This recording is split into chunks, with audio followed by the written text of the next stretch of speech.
Baseball is a beautiful thing. It's more beautiful in an old park.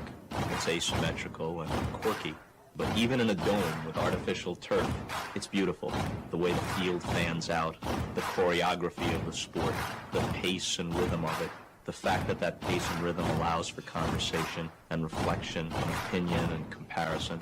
In right field, the crowd is tormenting Strawberries, singing, Darryl, Darryl.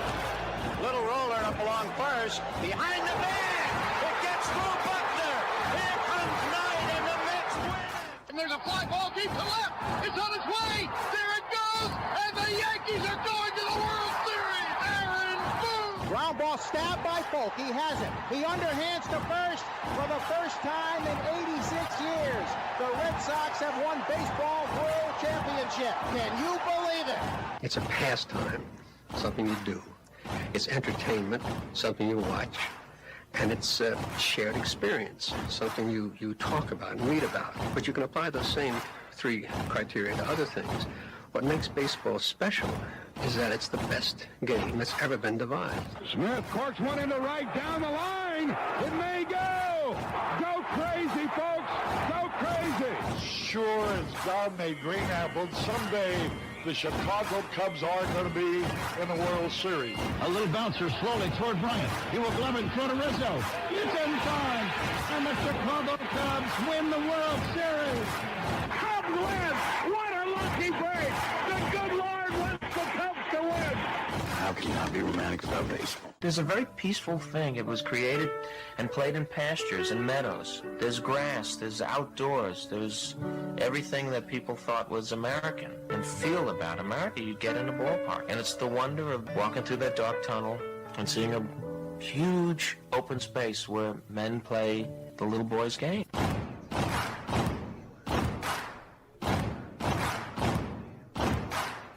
People will come. They come for reasons they can't even fathom. I'm not even sure why they're doing it. They'll arrive at your door as innocent as children, longing for the past. They sit in shirt sleeves on a perfect afternoon. They have reserved seats somewhere along one of the baseline. Back when they were children, they cheered their heroes. It'll be as if they dipped themselves in magic waters. The memories will be so thick that I've brushed them away from my faces. People will come. The one constant through all the years has been baseball. America has rolled by like an army of steamrollers. Been erased like a blackboard. Rebuilt and erased again. Baseball is a mark of time. This field, this game, it's a part of our past. It reminds us of all that once was good. There could be again. Oh, people will come. People will most definitely come. We're all told at some point in time we can no longer play the children's game. We just don't know when that's going to be. Some of us are told at 18, some of us are told at 40. But we're all told.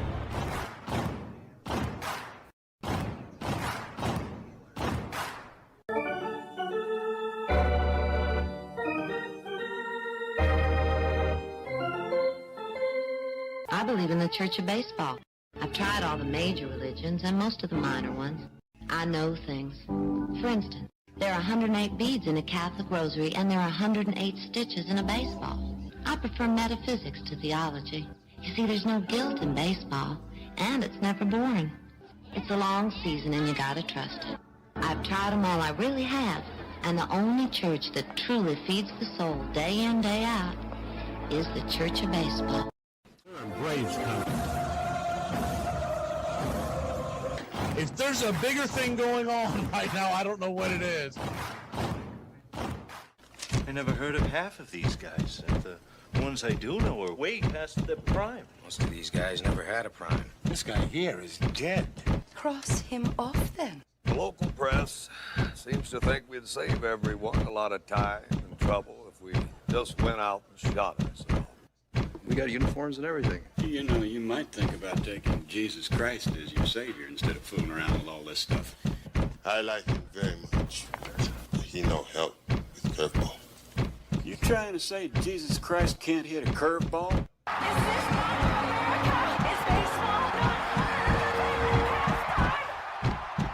But I'll tell you, these fans are great. Listen to them. Hey, way to go, Rick. All of Ohio loves you. Come on, baby. Come on, Ricky. Come on, Ricky. The game doesn't stink. It's a great game. Ladies and gentlemen, welcome. We direct your attention now to home plate. Please remain standing. We call your attention to our bands here today. They will be jointly directed. And now, another fixture. Our national anthem.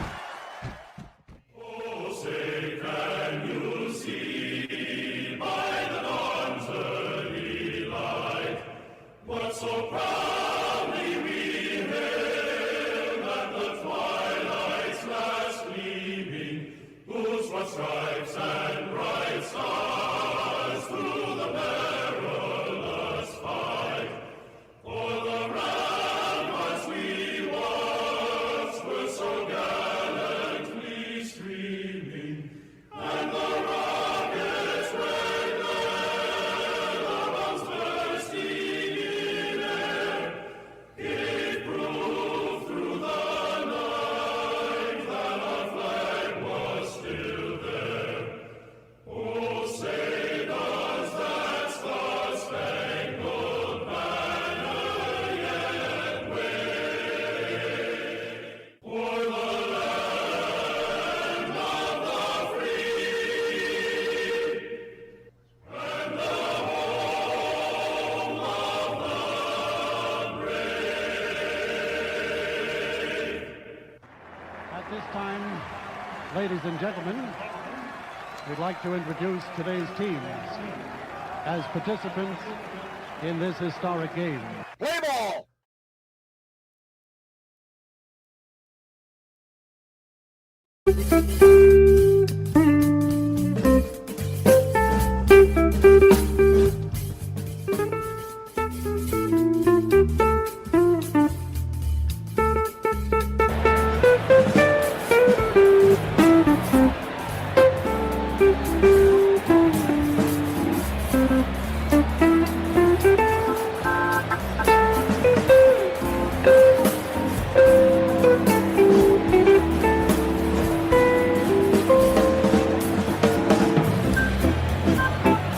Good evening, y'all.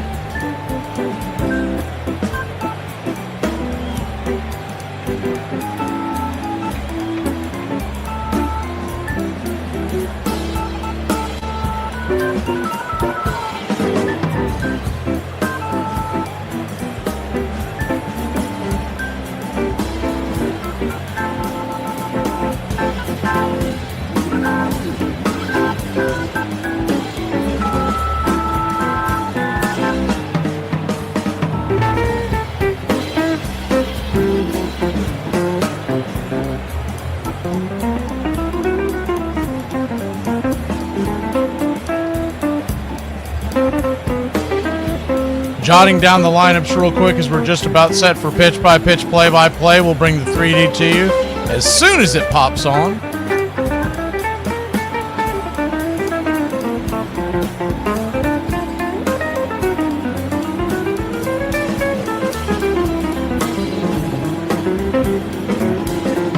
And yes, sir, it is baseball time in Los Angeles. Kill that. Kill the orchestra as Sheehan. Some kind of a delay going on. I'm not sure what's going on. He's stepping off the bump. So we'll wait for that to come across as Dodgers are wearing their classic home whites. White top to bottom. Dodgers in Dodger blue across the chest. Blue ball cap interlocking white LA on the front. We wait for them to figure out what all this is about. For the Cubs tonight, it's Horner, Bush, Bregman, and Happ, 1 through 4. Suzuki batting 5th, Ballesteros 6th, Kelly 7th, PCA 8th, and Swanson 9th. Left to right across the outfield for the Dodgers, it's Hernandez, Paez, and Tucker. And yes, sir, it is baseball time in Los Angeles. And the first pitch on the way to the right-handed Horner. Righty-righty matchup. He's down and away. Called for a ball. It's 1-0. The 1-0. Kicks and fires. Swing, hard chopper over to short. Scooped up, flips it. 6-3, easy put out. Kim over to Freddie Freeman. Freeman playing first tonight. Second base, the Dodger infield is Freeland. Shortstop is Kim. And Muncy is at third. Behind the plate, it's Will Smith. And on the bump, of course, it's Sheehan.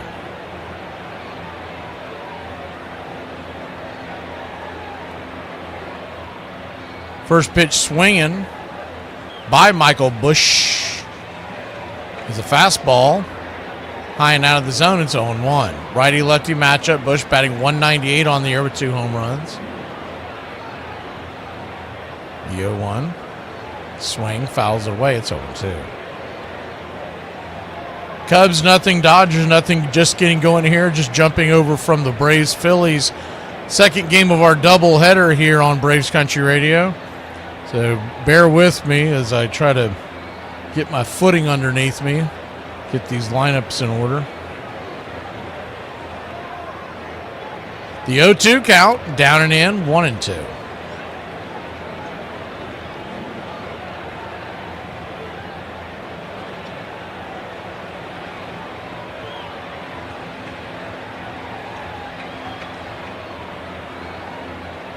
The 1-2 from Sheehan, high blue socks and all. High and out of the zone, 2-2.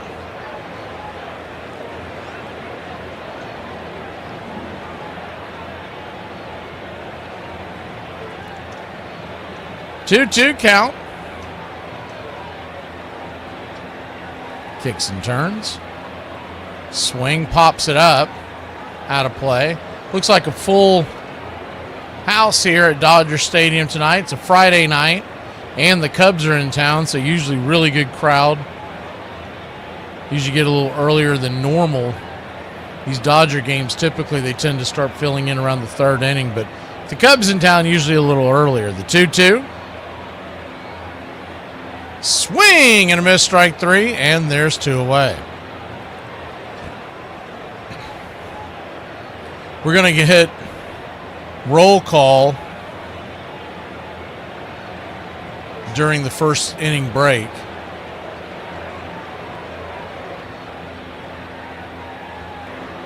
Coming to the plate is Bregman.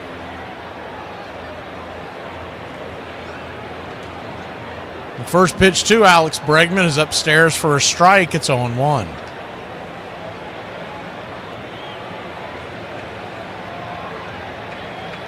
The 0-1.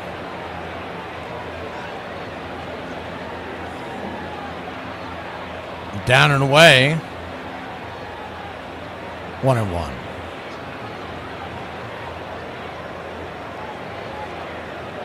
So to our radio affiliates, though, we will stay here. Y'all can go to break. We're going to do our roll call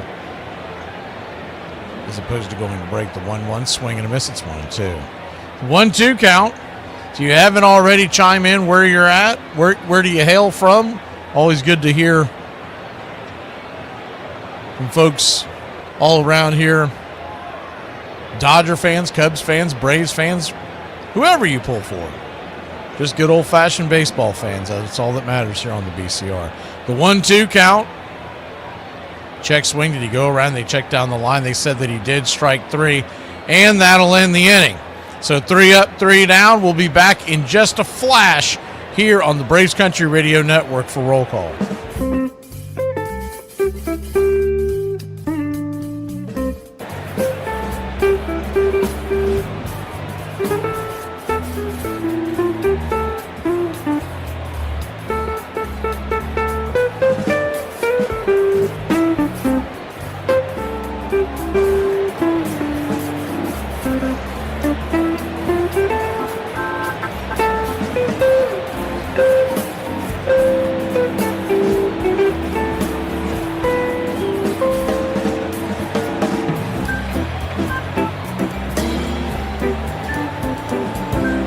Get this bus moving. Stop. Come back. Too late.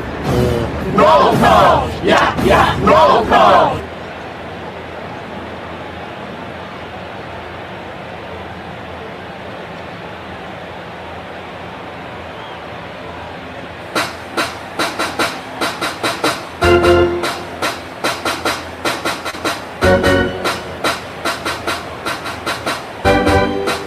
Welcome in, y'all. Little roll call. Real quick before we hit that, do want to hit the Dodgers lineup. It's Ohtani, Freeman, and Smith to lead it off. Tucker, Teoscar Hernandez batting 5th, and Muncy batting 6th. 7th is Paez. Kim is batting 8th, and batting 9th is Freeland, the second baseman. Left to right across the outfield for the Cubs, it's Happ, PCA, and Suzuki. Around the horn, left to right, it's Bregman, Dansby, Horner, and Bush. Kelly is behind the plate, and James Tyon is the man on the mound today for the Chicago Cubs.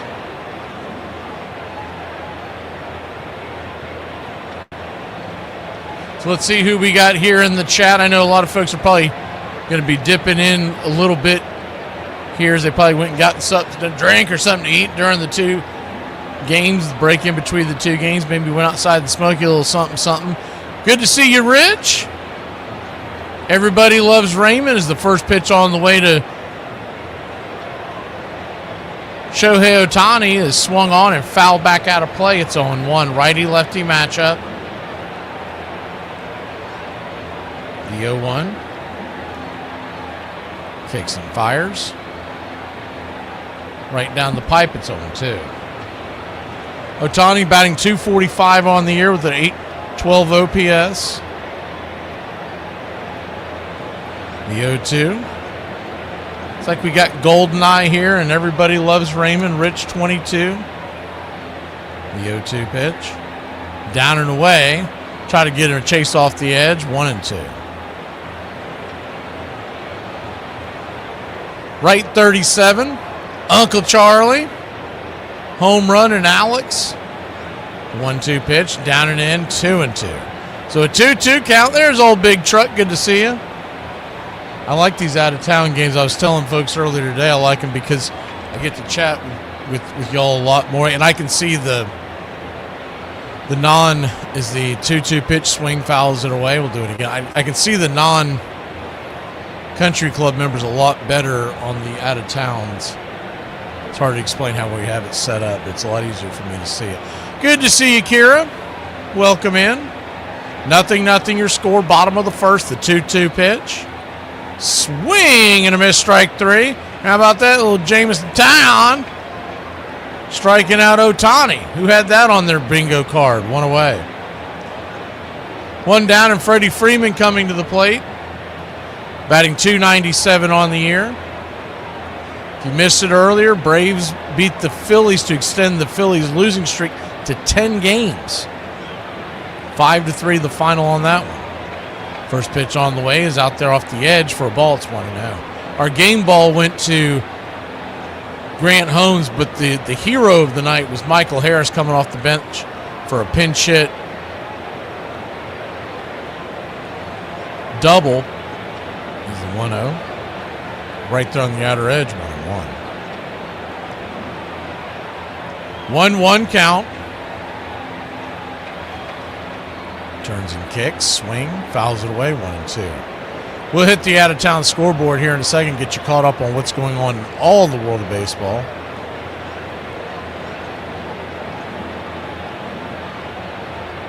One-two. Tyon brings it, swing, punches it foul over the left field dugout, and we'll do it again.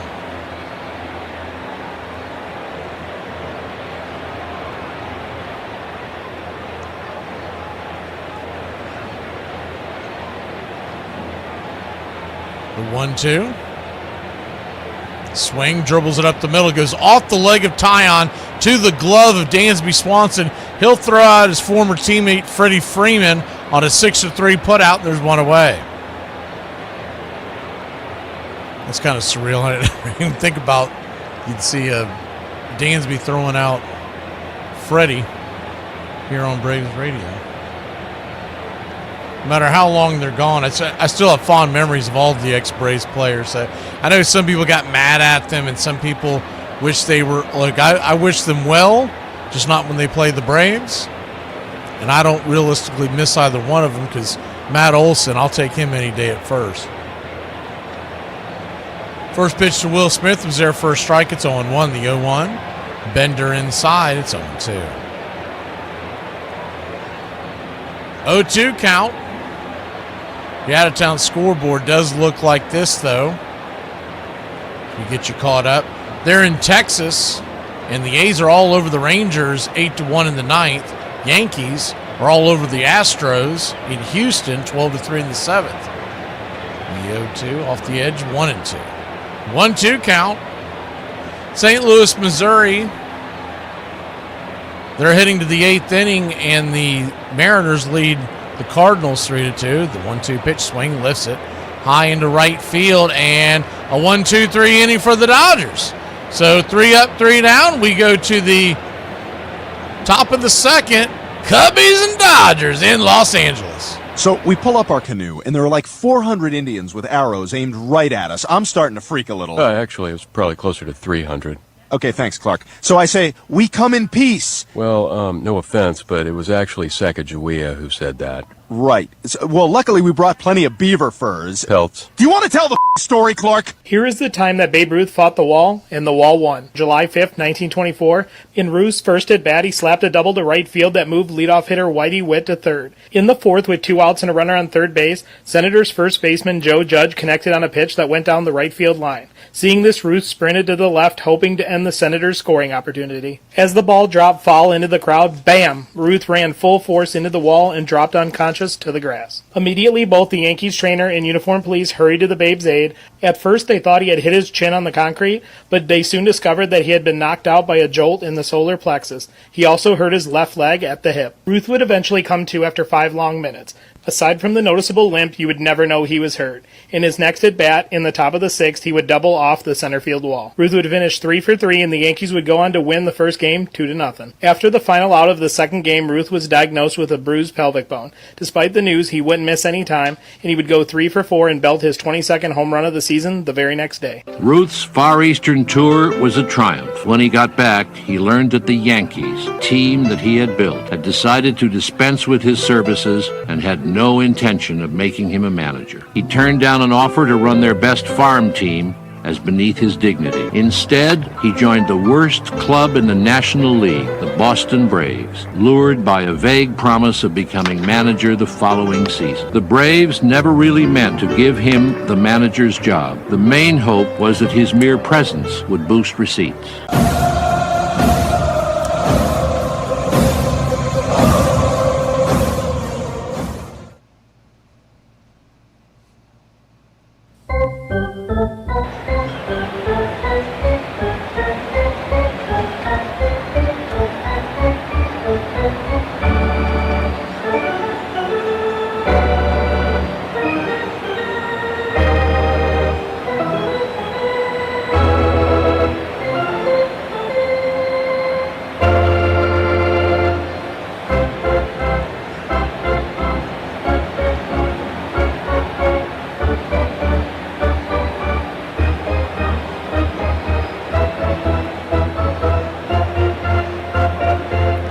Welcome back.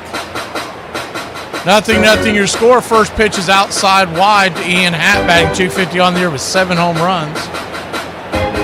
It's 1-0. 1-0. Kicks and fires. 1-1. 1-1 count. 0-0 your score. Nothing across so far. No runs, no hits, no errors for either side. The pitch on the way. Swing. Chops it back foul. 1-2.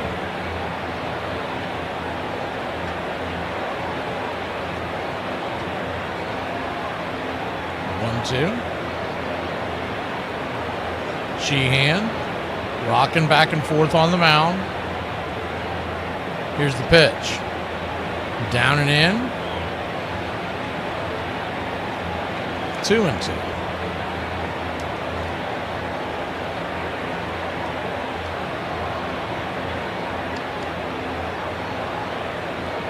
The 2-2. Swing and a miss, strike three. Got him with the gas up top. And there's one away.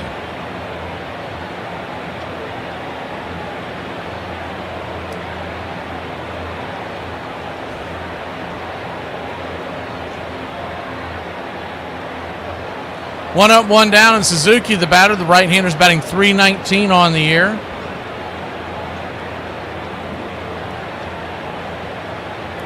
First pitch is right down the track off the edge. It's 1-0. Suzuki,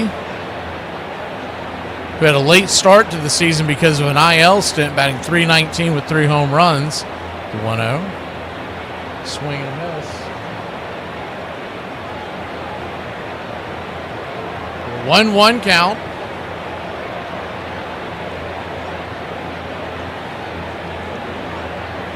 Good to see you, James Fisher. The 1-1, high and out of the zone.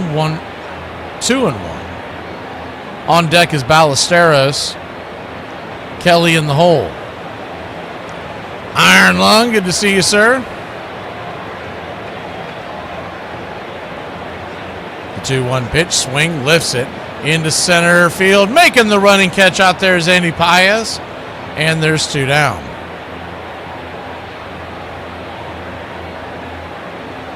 Welcome in. Well, I don't know how to pronounce that. So I'll just call you Oxytime, even though I'm probably butchering the hell out of that. But 311, good to see you. Dodgers fan. Pitch on the way is inside for a ball. It's 1-0. Ballesteros batting .392 on the year with 1086 OPS. Goldeneye.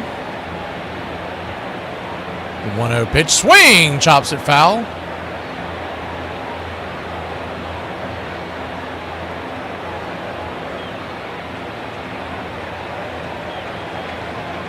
Standing on deck is Kelly. 2 down, top of the second. Dodgers nothing, Cubs nothing. Brings it high and out of the zone. 2-1.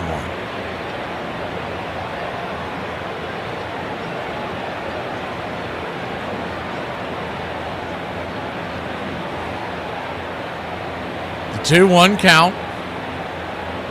Kier's asking about how the Mets lost so many in a row, and still it's because A, the Phillies just lost 10 in a row, but B, the Mets had a pretty good record before that went down. If you remember, we were neck and neck with them at the top of the division. Philly was off to a slow start, and then you add the 10 losses on top of it. Neither one of them have an enviable record at this point. The 2-2 count. Brings it inside 3-2. So a full count now.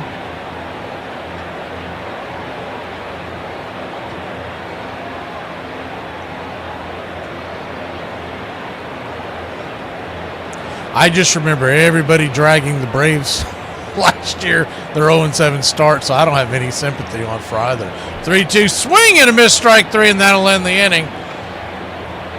6 up, 6 down. We'll be back in a flash.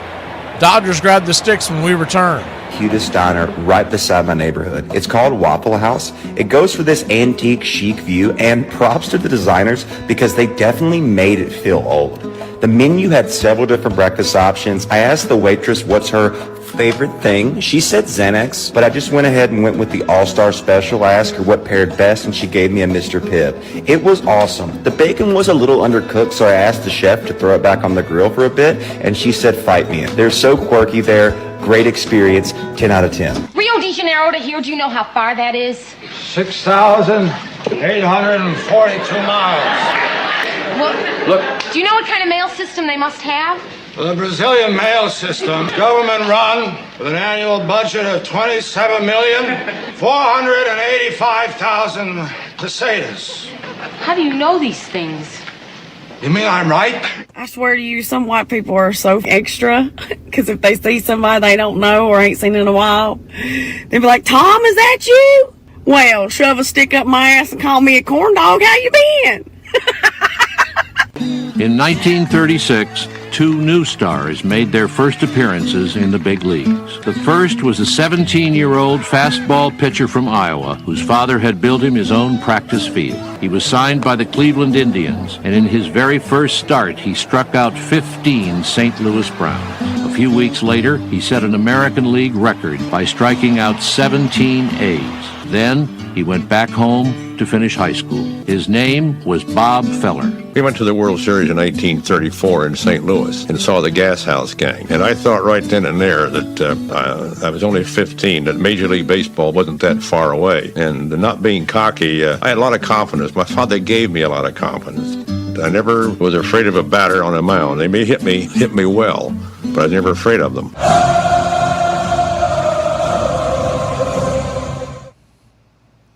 Welcome back.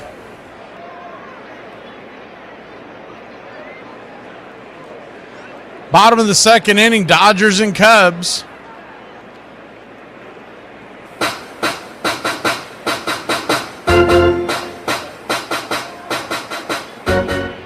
Righty-lefty matchup is the first pitch on the way to Kyle Tucker. Is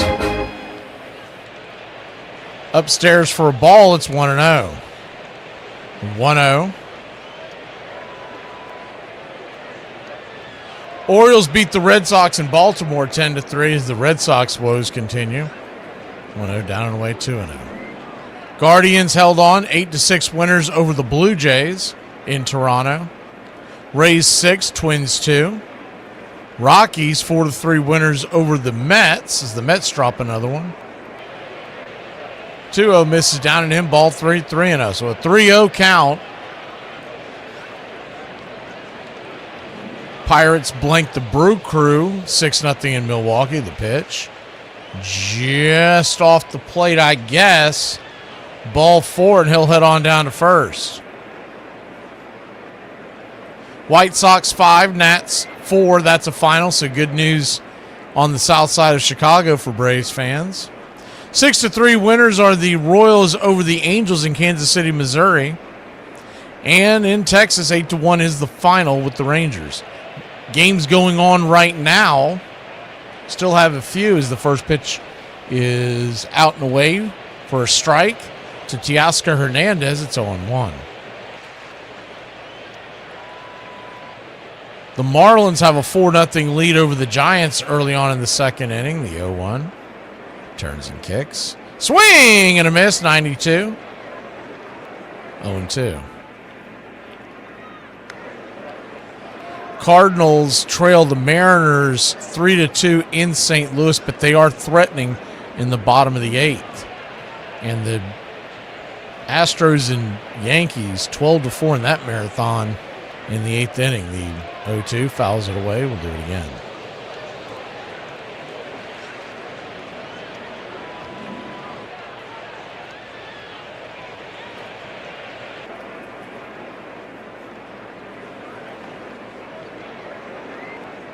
The 0-2 count.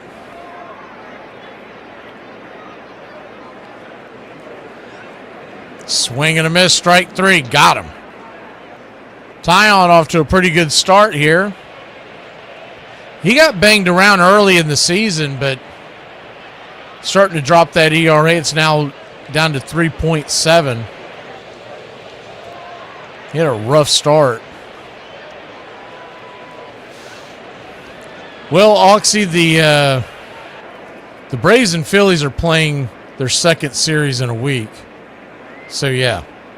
First pitch swinging by Max Muncy is lifted into right field deep and high, but not deep enough. Suzuki's underneath it. He'll make the grab. F9 your scorecard. 2 down.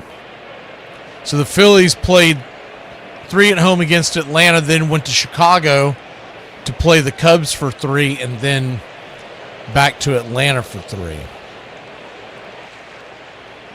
It's one of those weird spots in the schedule where the Braves and Phillies are essentially playing half the games they'll play against each other in a 8-day period. First pitch is a swing and a miss. It's 0-1. The way they've broken it up nowadays in Major League Baseball, you play everybody in your division anywhere between 12 to 13 times a year. It used to be 19 before they went to the new format, the 0-1. Out high, 1-1. All in all, I like it. I like the fact mainly because we do these games every day here on Braves Country Radio, and it is nice to see other teams and not get bored with the same matchups 19 times in a season. So I did believe that. I still believe it's a 1-2 count to Paez. He fouls that one away. I still believe I think I would prefer 15 in division, and maybe that cuts some of these series down to 2 games, outer division.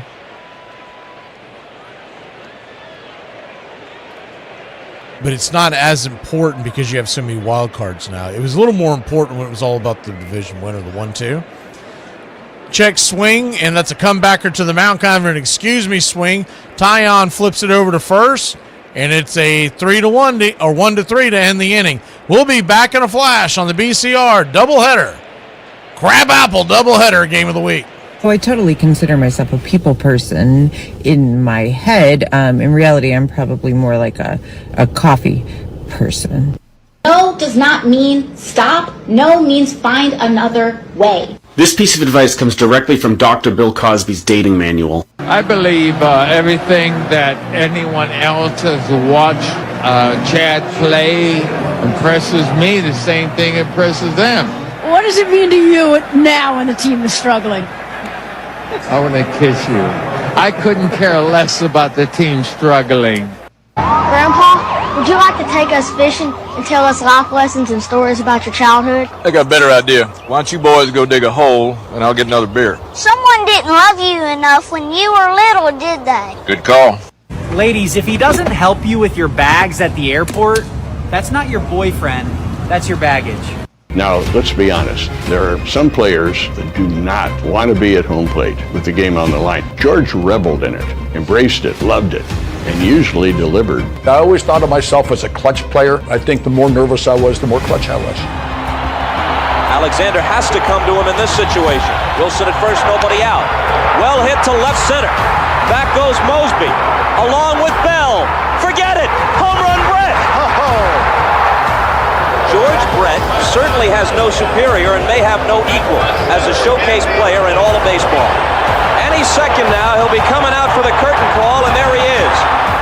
George willed the Royals to win Game 3. Ground ball. Well, he's in a slump. It's only a single, and he's 4 for 4. That was the best game by far I've ever played in my life. It's popped up, and appropriately it will be Brett. Kansas City wins it. He'd almost single-handedly won the game and would hit .348 overall in the series.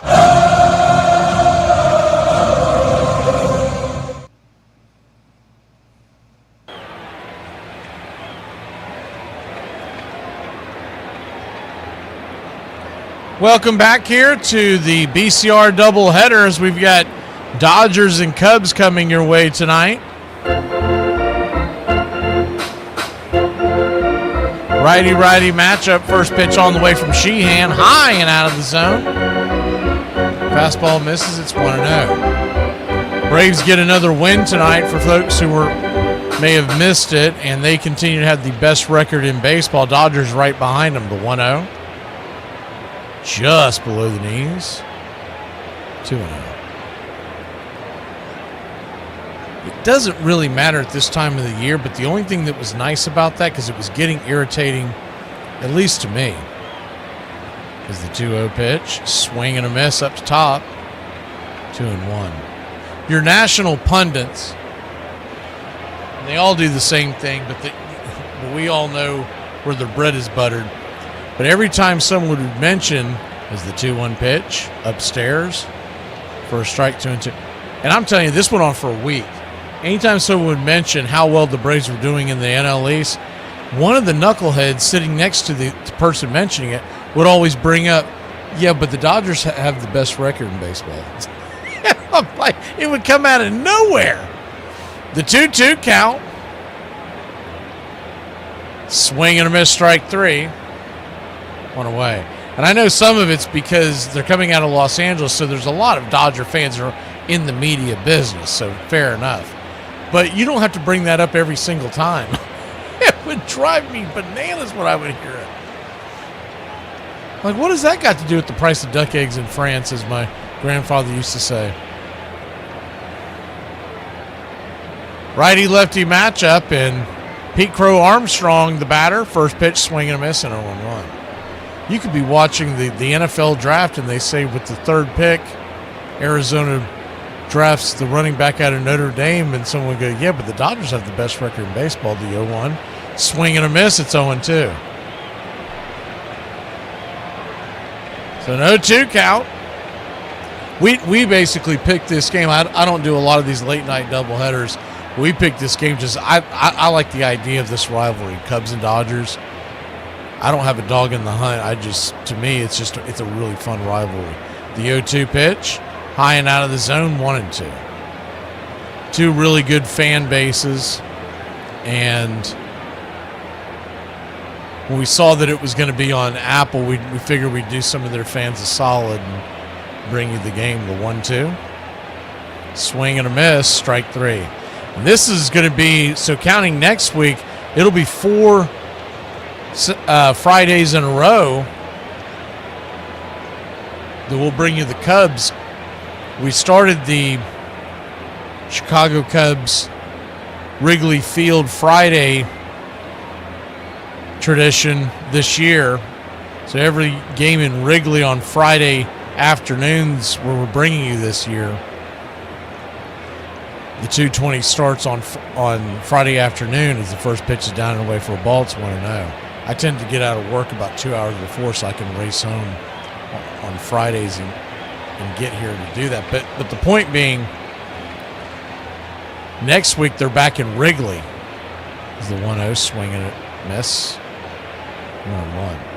And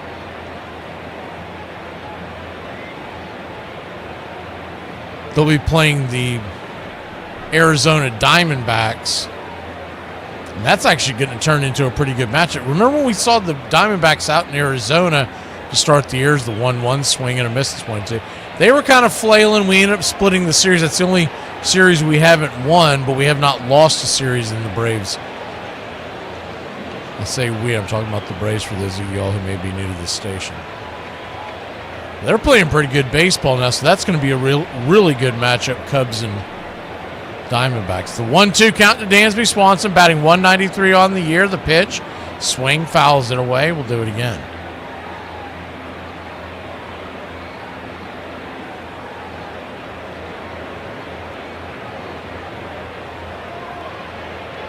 Cubs nothing, Dodgers nothing. Top of the third. The 1-2. Swing, lifts it. Down the right field line, bending, giving chase. And Tucker's going to run out of room just before the foul pole. And it's still 1-2.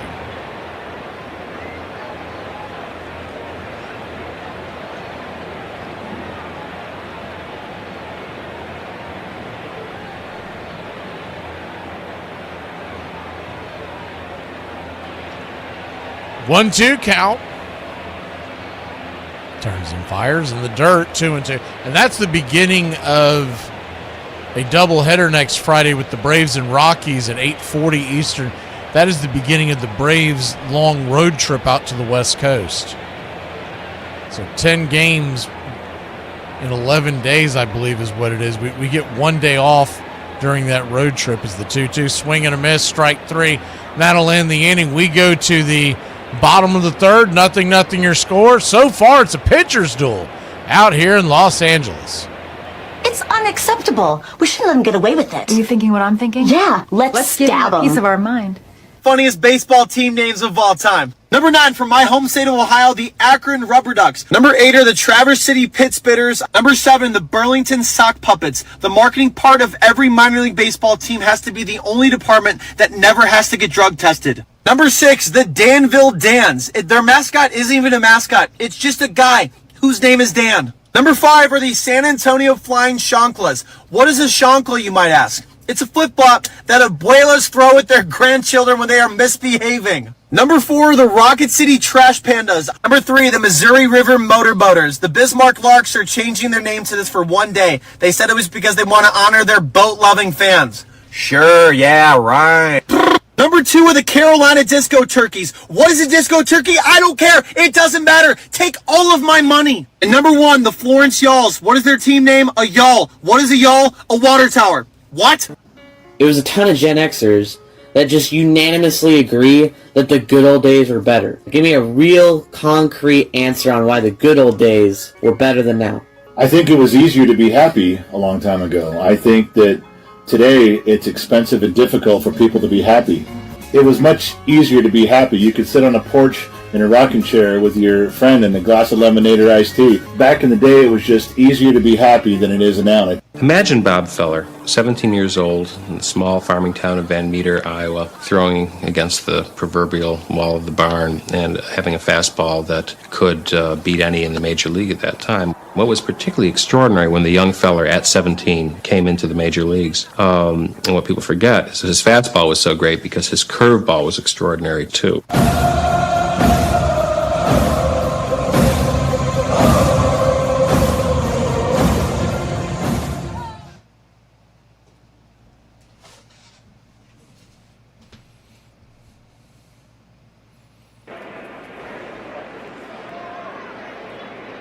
Nothing your score. We go to the bottom of the third inning. The Dodgers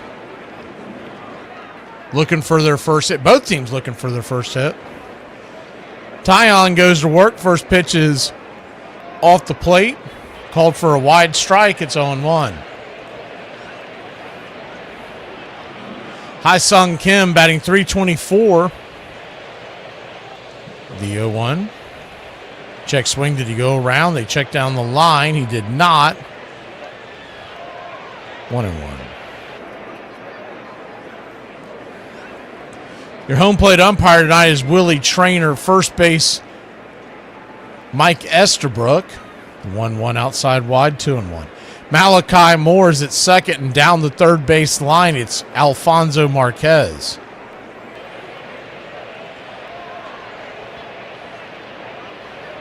The 2-1 swing lifts it into center field. That's down for a base hit, and that's the very first base hit on either side. Kim will do the sachet up at first base. It's become the Dodgers' tradition.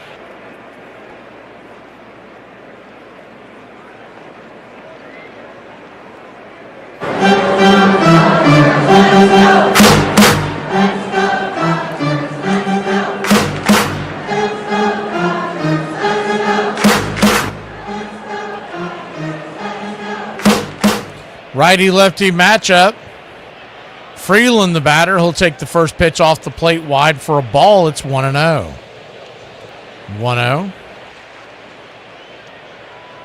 Hey, Joyce Robledo down in Mexico. Good to see you. 1-0. Kicks and fires. Right there on the edge. 1-1. Joyce says she's not a fan of any West Coast team. She's mad about it. Why are you mad about it? Joyce doesn't like anything on the West Coast. They must have done something to you. The 1-1. Kicks and fires. Bender down and in. 2-1. 2-1 count.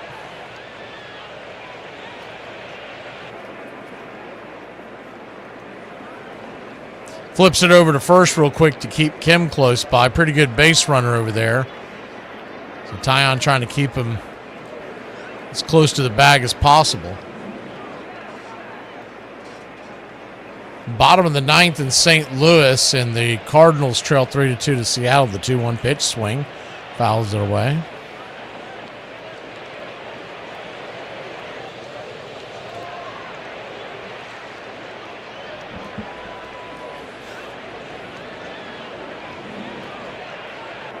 The 2-2 count.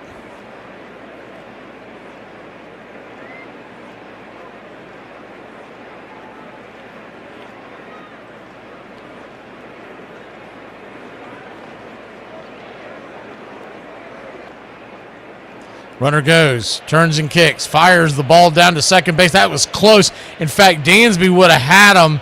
The ball came out of his glove on the tag. He was starting to punch him out. Malachi Moore at second base. The second base umpire had him rang up. He started to pull his arm back to punch him out, but the ball popped out, and it's a stolen base for the Dodgers.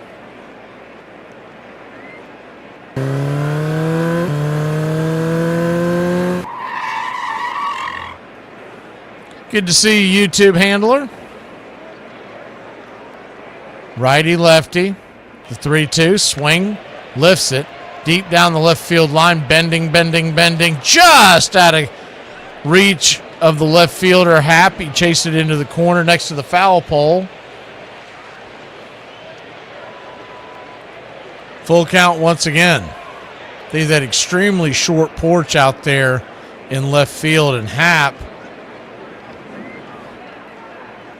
almost got there in time, just about 2 or 3 steps before he could get to it.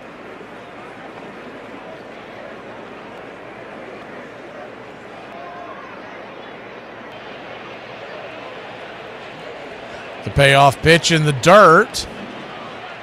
So that'll be a walk issued by Tyon.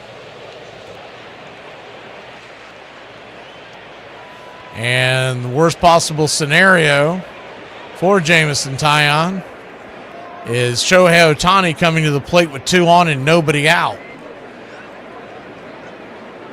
Freddie Freeman on deck. Taillon, that was his second walk of the night.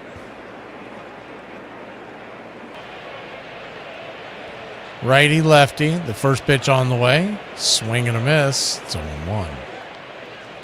Who was it? Auxie that was asking about the Pirates, if they have any regret. I'll tell you what. I remember when it happened, I was outraged. I felt like the Braves should have been in the NL Central. I wish they would have.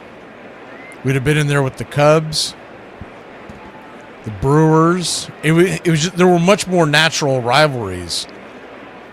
The 0-1. Swing, fouls it back. It's 0-2. You'd have had the Braves in there with the Reds, which they were already rivals from the NL West days. And I remember just thinking to myself, why are the Pirates and Phillies not in the same division? What is that about? The 0-2? Down and away 1-2. Because at the time, for those of y'all who may be a little too young to remember it,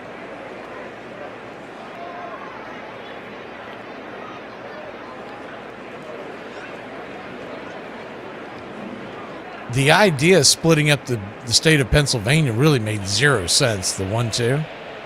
Swing and a miss, strike 3. And 1 away. So a strikeout.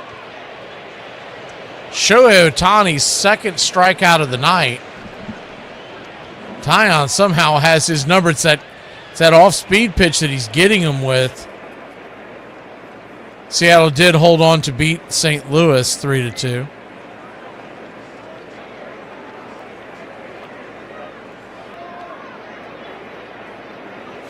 Freddie Freeman, the batter, he'll take the first pitch. High and inside for a ball. It's 1-0.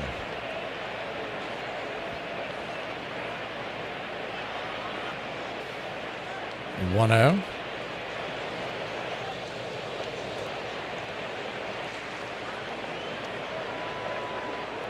Kicks and fires. Inside high. 2-0. 2-0 count. Runners on first and second, 1 out.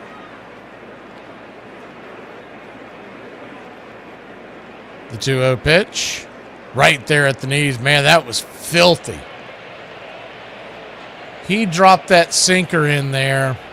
And for those of y'all who were just listening on radio, think of a Maddox two-seamer. It just dropped in there at the last second. The 2-1 pitch.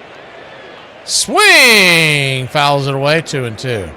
It started in on the inside and then just kind of dipped in and just smacked the bottom of the zone. That is a lost art.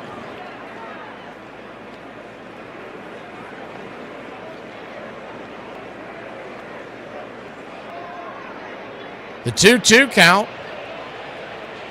Swing. Pops it down the left field line. Bending, giving chases. Happ once again, and it'll go into the seats on the bounce, foul territory.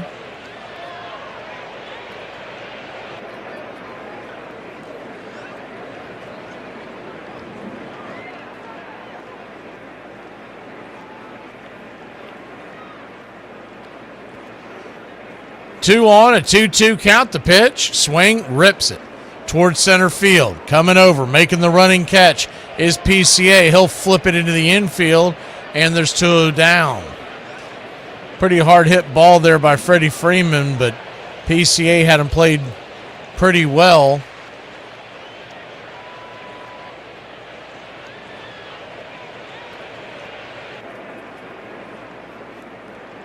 Two on, 2 out. Nothing your score, bottom of the third. Yankees lead the Astros 12-4 in the bottom of the ninth. Astros with 1 out and batting. Will Smith, the batter, he swings at the first pitch, drives it towards the right field wall. Back. She is gone. A 3-run home run, his 3rd home run of the year, and Will Smith and the Dodgers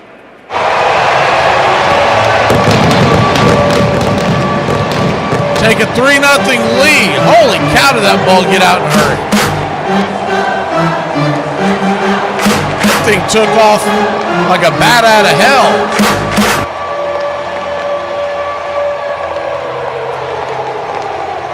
I don't know if they do that for every single home run, but I like that celebration by the Dodgers.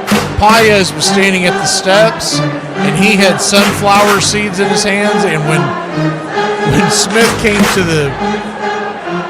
towards the entrance of the dugout as the first pitch is there for a strike to Kyle Tucker, it's 0-1. As he came to the dugout, he threw sunflower seeds in the air, coming through almost like confetti. The 0-1 pitch, swing, lifted. High and deep into right field, going back on the track, making the leap and grab is Seiya Suzuki. Holy cow, Osei, can you see? Seiya Suzuki ends the inning with a great catch in right field, 3-0 Dodgers. We go to 4. Am I the problem? Of course you are! Gen X Hotline, what do you want? My son saw another student with a vape pen in his backpack. Should we tell the teacher or go straight to the principal? All right, let me check the book on that. Teacher or principal? Okay, it says, tell him not to be a snitch and to mind his business. Are you serious? Yep. Have a great day. I was blackballed for 2 years. I couldn't get a job. And because of that, I lost my big, beautiful house in Los Angeles, my shiny Mercedes, all my stuff. And as you can imagine at the time, I was really crushed. They thought that I was some religious zealot, but to me, it was just that I didn't think it was the right thing to do. And also, I really love my wife. And as I've said, and I'll say it 1,000,000 times, these lips are meant for one woman. Eyes closed. I have a surprise. Did you do the dishes? I said surprise, not miracle. Gen X Hotline, what do you want? Hi, I work from home, and with the kids still home on summer break, I am not getting anything done. Okay, so step 1, have you tried locking them out of the house? Okay, but like what would they eat all day? Okay, do you have any like honeysuckle or blackberry bushes in your neighborhood? Yeah, I think so. Why? They're gonna be fine. That's what they're gonna eat. Really? Yep. What about the bathroom? Oh no, they're just gonna poop in the woods. What? You're good. You're welcome. Wait. I never want to hear the term Uncle Stevie again. It was all a lie. As with everything with the Mets, always teasing, never pleasing. Baseball stories are so various, and they swap characters in them, but the way I heard it, Lefty Gomez himself, a pitcher, faced the 18-year-old Bobby Feller. The first one came over, and the umpire called it strike, and the second one came over, called it strike, and the third one came over, the umpire called it strike, and Gomez said, I thought that last one sounded a little low.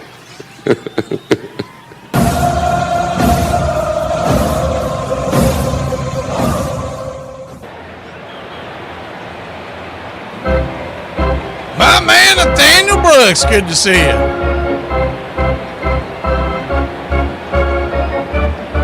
Miami leads San Francisco 5-0. Bottom of the third.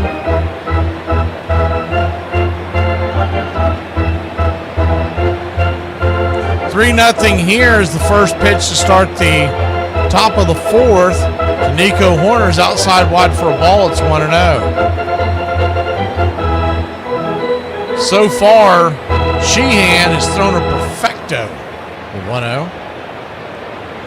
Off the edge, ball 2-2-0.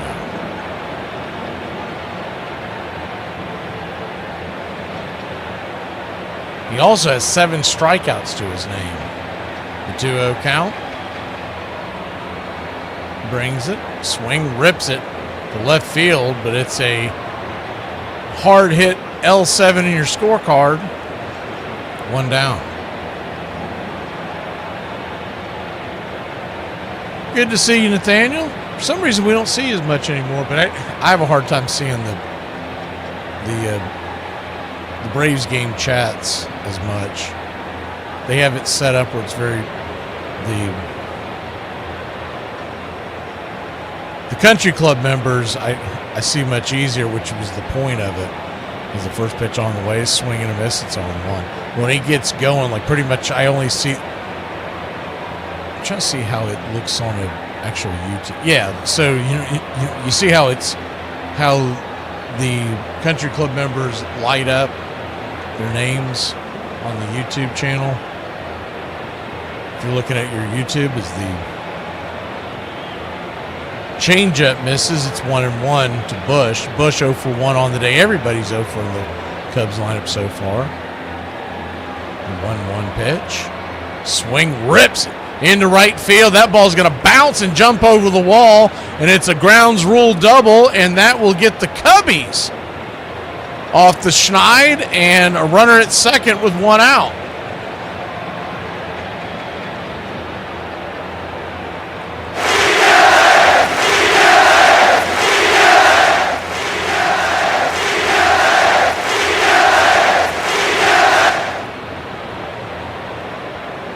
They've had a couple of balls hit pretty hard here. Sheehan does have 7 strikeouts.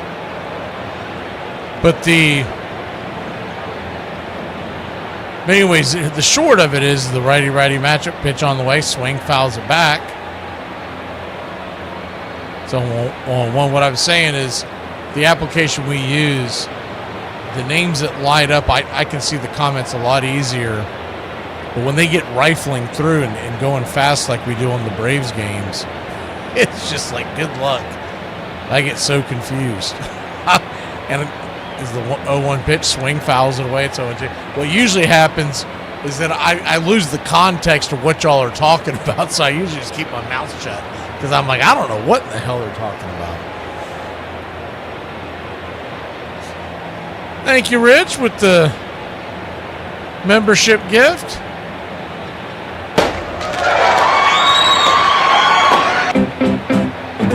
The 0-2 off the plate, 1-2.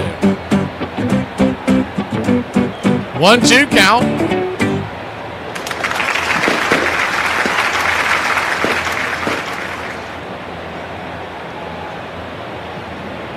Sheehan comes set, kicks and fires, down and away, 2-2.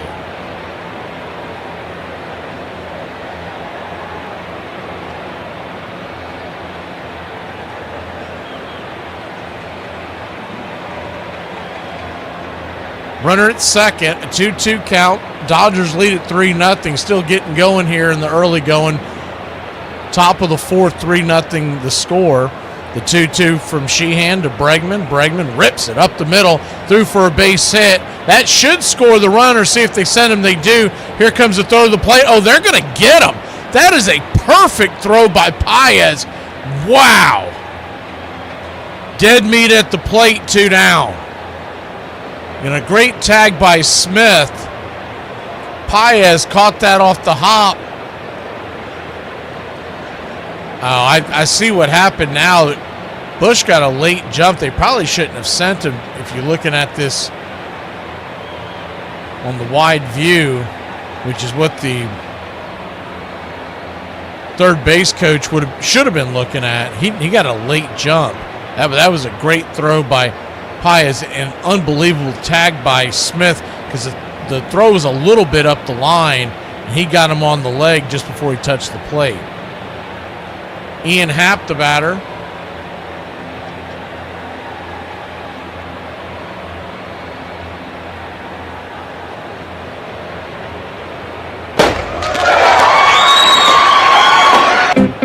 Thank you, Sleepy. We'll get to yours here in a second, Iron. 1-0. Righty-lefty matchup. Drops a bender there up top. 1-1. 1-1 count.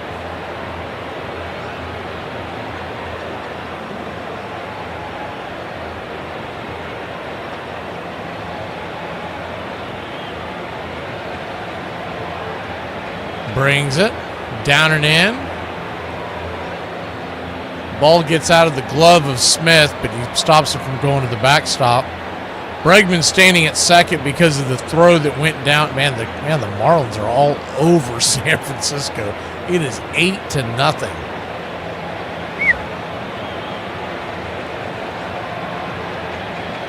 I didn't get a chance to see what the pitching matchup in that game was today. Whatever it is, it's over for the Giants. The 2-1 pitch, swing, pops it up high in the sky, and Muncy's underneath it, foul territory. Oh, they almost run into each other. Smith actually makes the catch. The two of them kind of bump into each other, but they appear to be okay. That'll end the inning. The Cubs threaten, but a great throw by Paez keeps them off the board. Back in a flash here on Braves Country Radio's doubleheader. The double dip out in L.A. Back in a flash.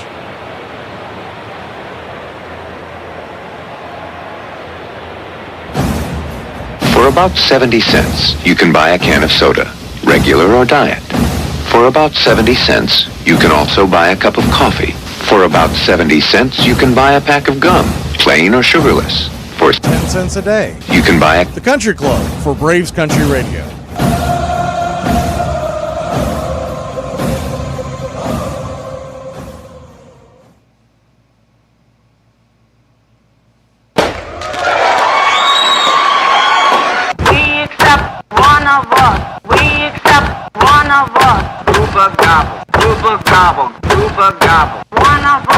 We accept that one of us. We accept that one of us. Google gobble, one of us. Google gobble, one of us. Google gobble. Shut up! Oh my God, I don't care!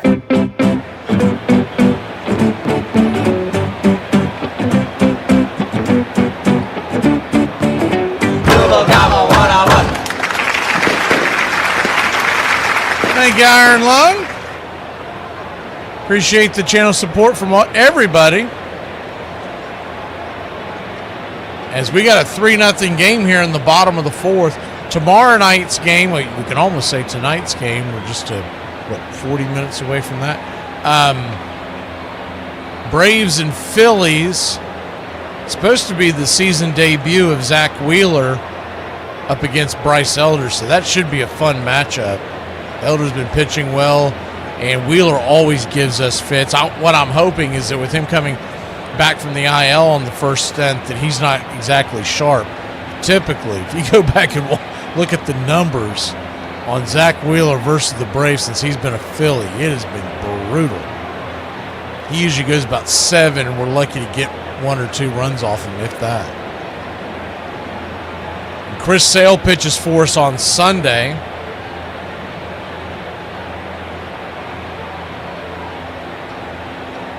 righty-righty matchup to start off the inning, and the first pitch swinging by Teoscar Hernandez will be a fly ball out to center field. Running catch made by PCA, Pete Crow Armstrong, and there's one down.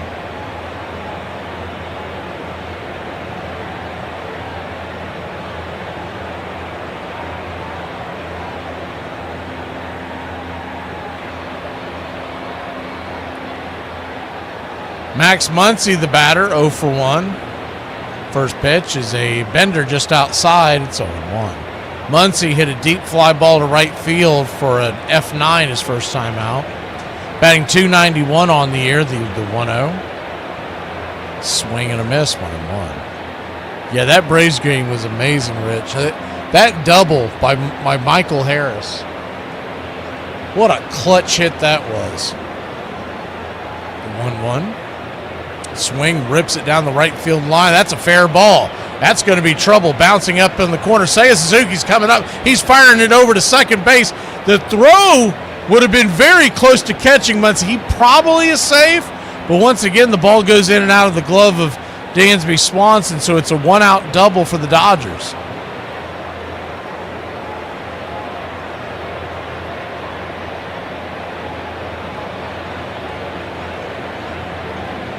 Like, there's a part of me that wants to absolutely just enjoy every moment of how good Atlanta's playing right now, right?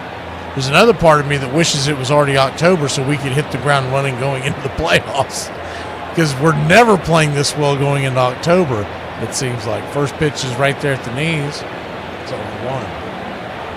And this is not a knock on Snicker. This is more of praise on Weiss. I just think he's done a phenomenal job pulling all the right strings so far. The 0-1. Swing, fouls it away. It's 0-2.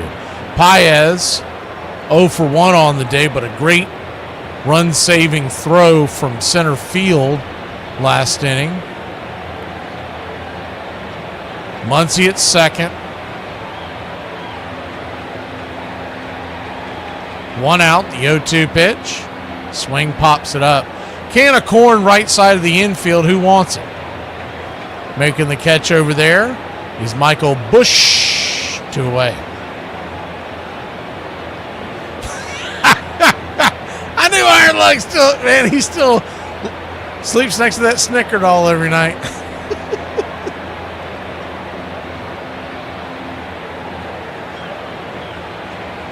I saw him on a podcast recently. I only saw a clip of it. I don't even know where it came off of.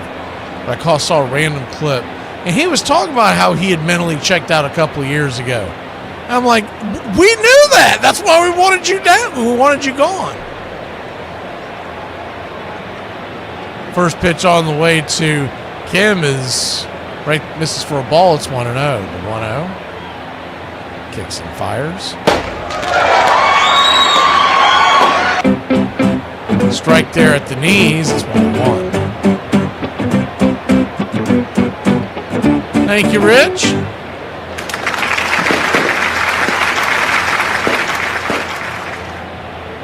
One count. Swing, lifts it into left center field, down for a base hit.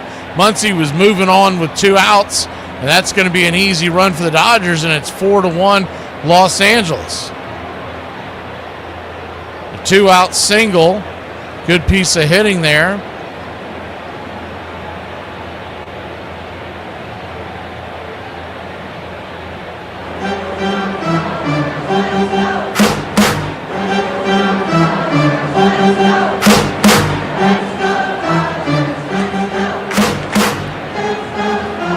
So runner at first, 2 outs, and the pitch to Freeland.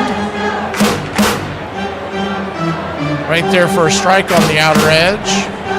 It's 0-1. Kim now 2 for 2 on the day with an RBI and a run scored. Runner goes and throw down to second base. Smoke him if you got him. Dansby finally got him. Held on to one. Good throw there by Kelly. We'll head to the top of the 5th in a fast-moving game. 4-0 Los Angeles.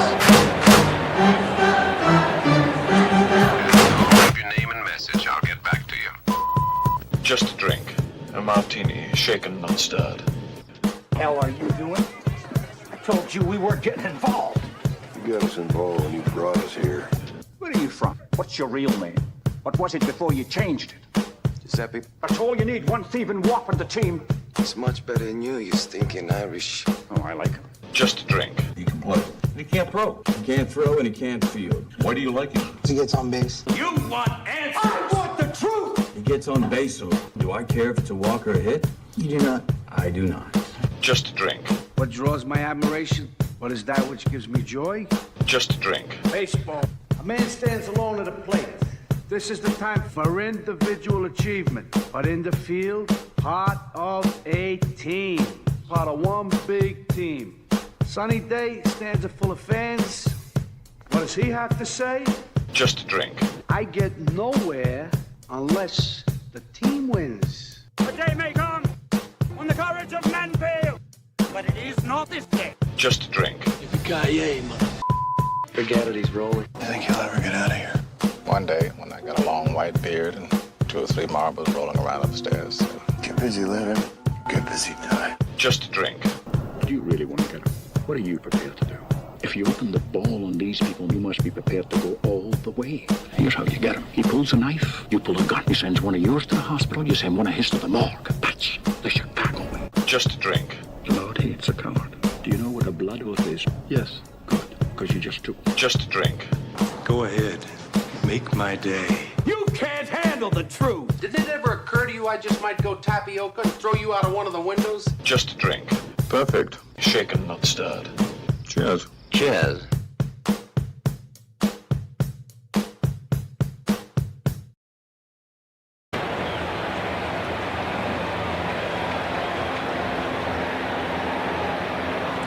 Welcome back. Dodgers lead at 4-0.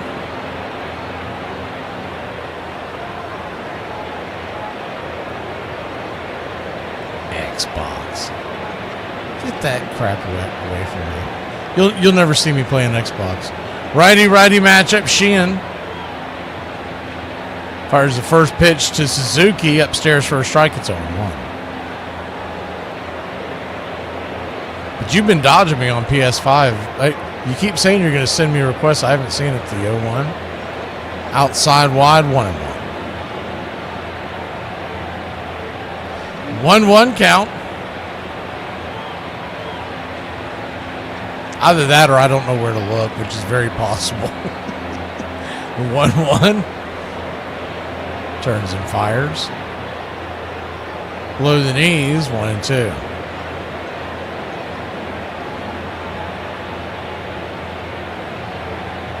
What little bit I get a chance to play, I play at such odd hours that I've never really gotten into playing. I think I've told you this before. The only time I played against people online is the 2-1 pitch misses high, 3-1. It was the PS4 and it was during the pandemic. It was because we had run out of.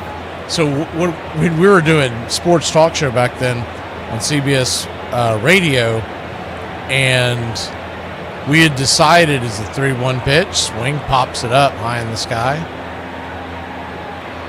Be a F9 in your scorecard when it finally comes down into the glove of Tucker. 1 down. But we when there are no sports going on, it was a morning show. I believe it was 7 to 10 a.m. what we were doing at the time, Monday through Friday, and we had zero sports to talk about, like games that had just been played because they'd shut everything down. It's the first pitch on the way, swing, chops it off the plate. It's 0-1. So, first several weeks of all that nonsense, we were going into old games of all sports and breaking down games that basically great classic games that were played in the 80s and 90s long before we ever did sports talk, right? The 0-1 pitch, outside wide, 1-1.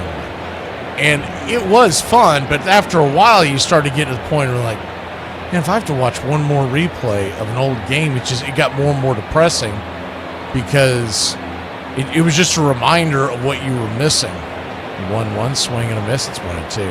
as a sports fan, you just got to the point where you were absolutely just sports starved. So we started playing the video games after the show, and we would we had it on Facebook Live. I forget how we were broadcasting it, but anyways, I know it wasn't a very good job. And we were doing it on Facebook Live at the time. As the 1-2 pitch, swing and a miss, strike 3. Sheehan, man, this guy is Sheehan. Shee-hoo! That is strikeout number 8 on the night.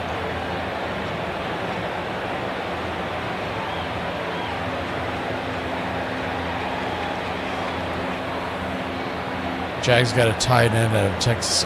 Oh! I remember that kid in college. He's actually pretty good. That's actually a pretty good get for Jacksonville. I don't know where they drafted him at. I'm planning on looking at all that stuff after the game tonight. So after my 27th cup of coffee, I'll be up for a while. 1-0 count to Kelly. 2 down here in the top of the 5th. But anyways, that's what we were doing for a while after the game, after the shows, is the 1-0 outside wide. Called for a strike 1-1. And this is during the shutdown. This is when nothing was going on anywhere. Me being in the restaurant business, well, most of the restaurants were, the ones that were open were barely open, right? So 1-1 count. Right there on the outer edge. Misses 2-1. So what we started doing is we started playing these games middle of the afternoon to get people to watch, and all of our listeners on the radio is the 2-1 outside wide 3-1. And then honestly, what ended up happening was the next morning we would be debating the next morning, the first half hour, 45 minutes of the show would be talking about going over the game tape essentially of a video game, because that's how bad it was during the pandemic. The 3-1 kicks and fires right down the pipe. Taken all day by Kelly. It's a full count. Full count to Kelly. PCA's on deck. Swanson in the hole. Cubs trail 4-0, the top of the 5th. High and out of the zone, ball 4. And he'll head on down to first.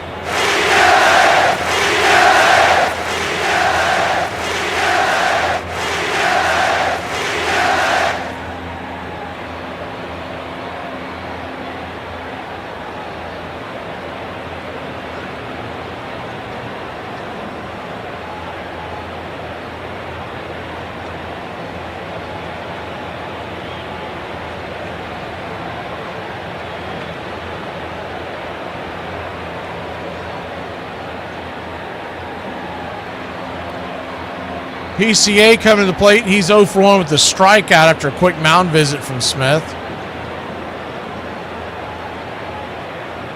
P. Crow Armstrong batting .240 on the year.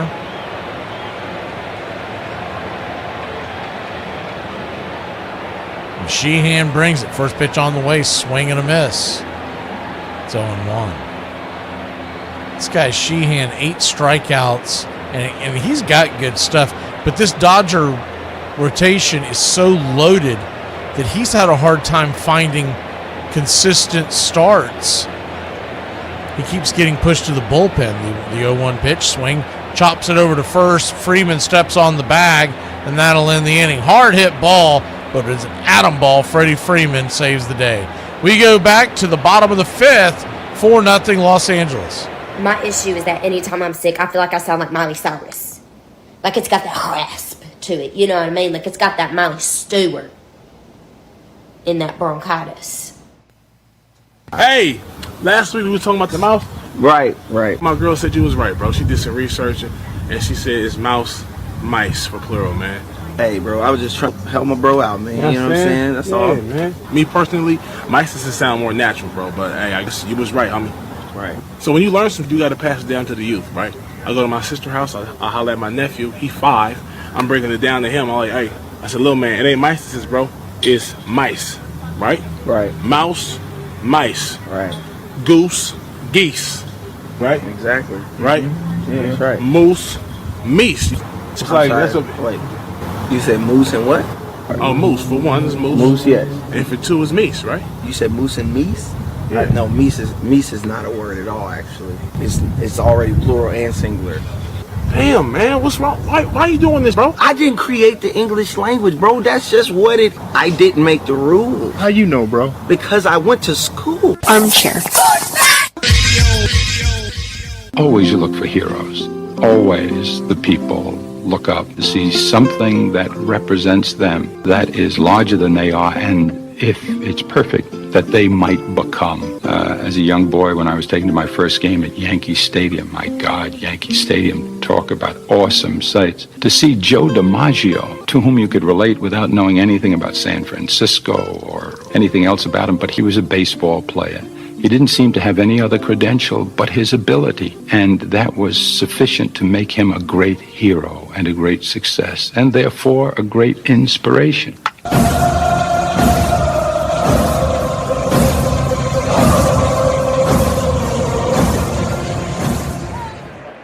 Welcome back.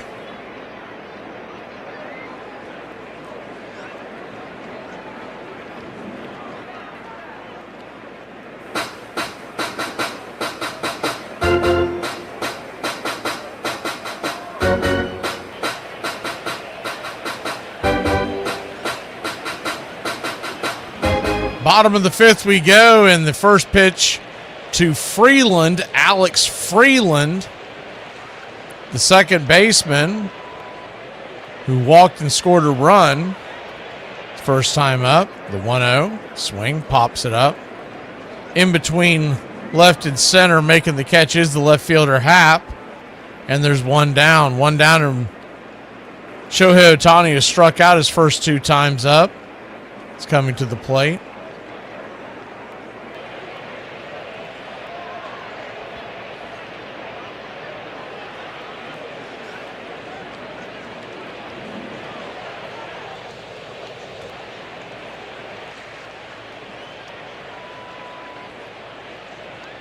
First pitch swing and fires one towards the first base dugout. It's 0-1.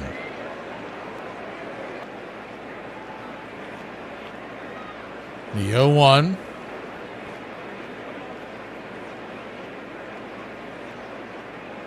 Right there at the knees. Good pitch. Looked like the changeup. 0-2. That's the pitch he's gotten him out on the strikeouts. They've been off the edge. That one was right down the pipe. The 0-2 count. Swing just got a piece of that, man. I'll tell you what. He almost had strikeout number 3 against Ohtani.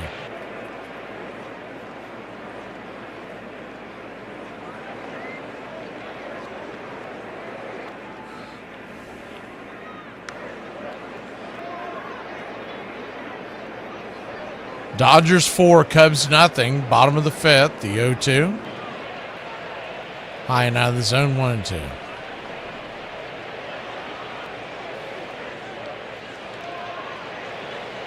One-two count. Well, everything's more fun when the Braves are involved, Kara. I mean, that's just science. The 1-2 turns and kicks. Outside wide, 2-2.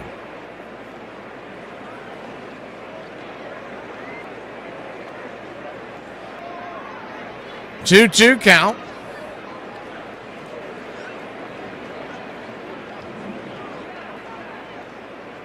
Below the knees, full count.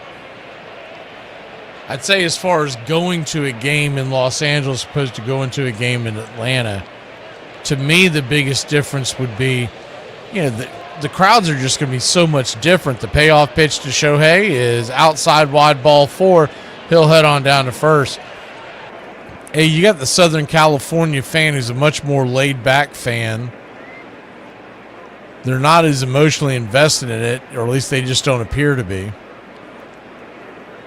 Typically, the Cubs game is a little different because so many Chicago fans will come out to the game early, but typically the fans don't come out to the stadium until about the third inning, and they leave around the 7th or 8th.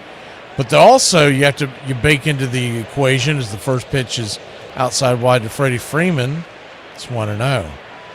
The Dodger fan in 2026 is incredibly spoiled. They've won back-to-back World Series. The 1-0.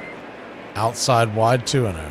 So I do think that's a factor. You go to a Braves game in Atlanta with the chop going and the battery, and it's just a different culture too, because the Southern sports fan is always more into it, as the 2-0 swing and a miss, 2-1. Now, I wouldn't say that's always been the case. When we were in Turner Field in the 90s during the regular season, or even before that when we were in the launching pad, is the 2-1 pitch outside wide, 3-1. You had some duds as far as fans and fan turnouts for years. That was a spoiled fan base. I can remember being in shock as the pitch is just rolled out in front of the mound, jumping on his Kelly. He'll fire it to first, and it's a 2-3 put out. Shohei makes it up to second base, but there are 2 away. But I remember being in shock in the 90s when you knew how good this Braves team was, and you're talking about like Maddox, Knight, Smoltz, Glavine. They're going up against a good opponent, and you'd look into the stands and it'd be half full. They had become very, very spoiled, and they would essentially wait until October to show up. First pitch to Smith is down and away for a ball. It's 1-0. You don't see that nowadays. Now, because of where it sits, and it's basically a little north of Atlanta, and that entire neighborhood, they're all baseball fans. The 1-0, swing and a miss, 1-1. So there were so many fans out there that, thank you, Rich.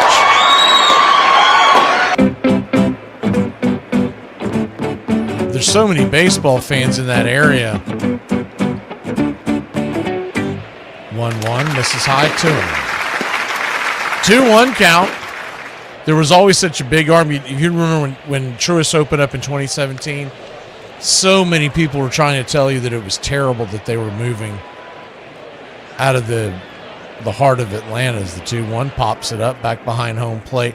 A lot of foul territory here at Dodger Stadium, but that'll go into the seats. So a 2-2 count.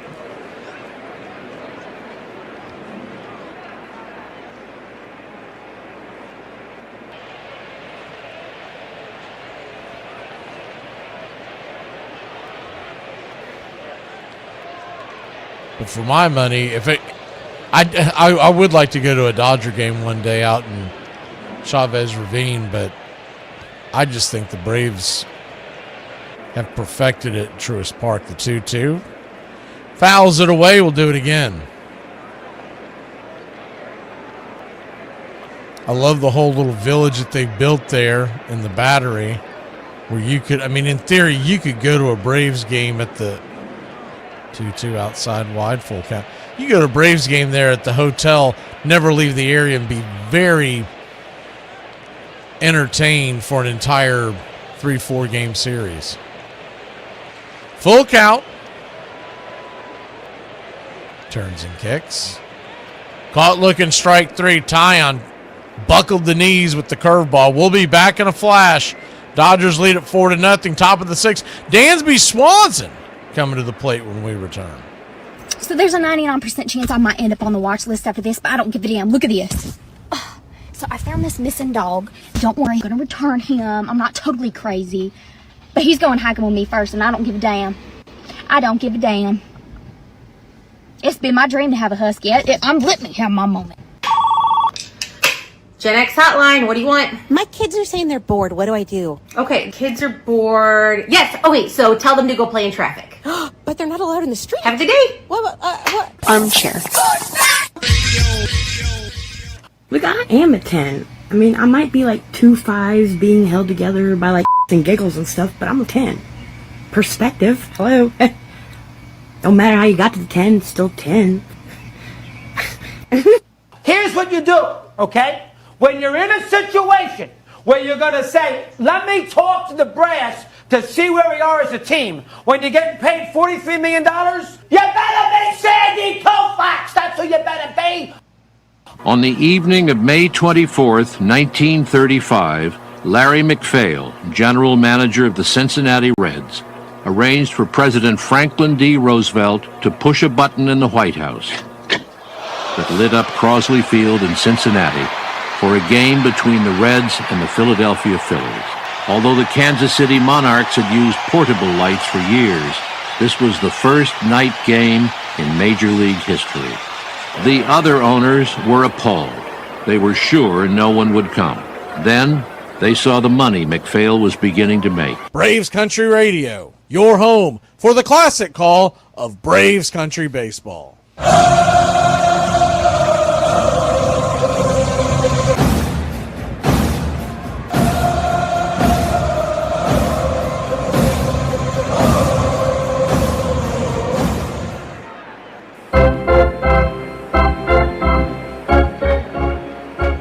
Someone in the chat's talking about Boog.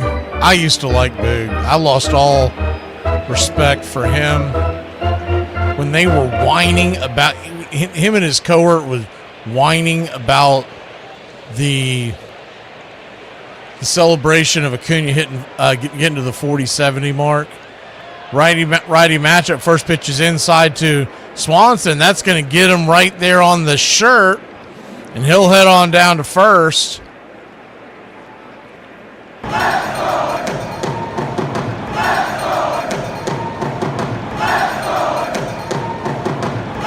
But I guess it's just all your perspective. But Boog he just kind of showed his true colors. He's just a whiny crybaby. I mean, dude, let it go. Nico Horner, the batter, righty-righty matchup.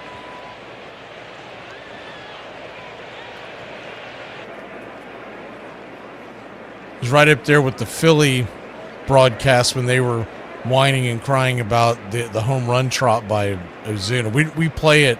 It's a part of our clip somewhere. First pitch is inside for a strike. It's 0-1. The 0-1.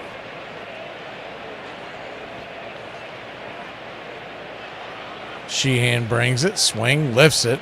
Down towards right field side. Towards the corner. Making the catch. And there's one away.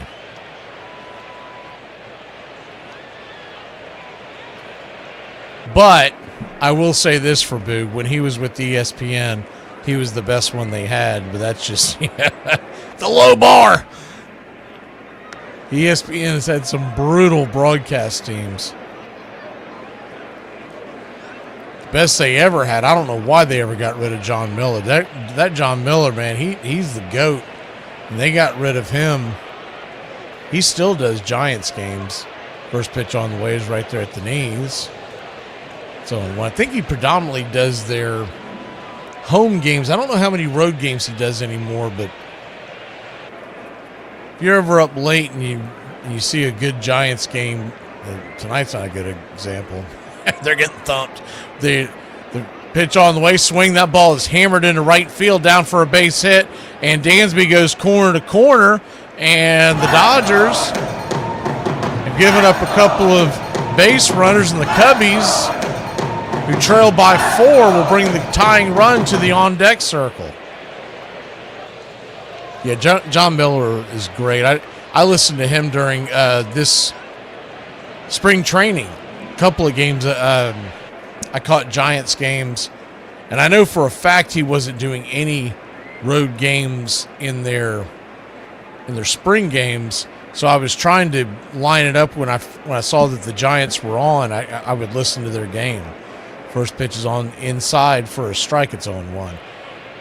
When he was in the booth on Sunday Night Baseball with Joe Morgan, and it's funny how people praise that team now. They used to kill Joe Morgan, and I always thought it like there was no reason for it. I thought Morgan and Miller were great. The 0-1, swing and a miss. It's 0-2. This is before the world of social media really took off, and now you understand that people are just buttheads, man. They just like to bring people down because they're jealous or whatever's wrong with them. The 0-2 pitch, swing, slices it foul.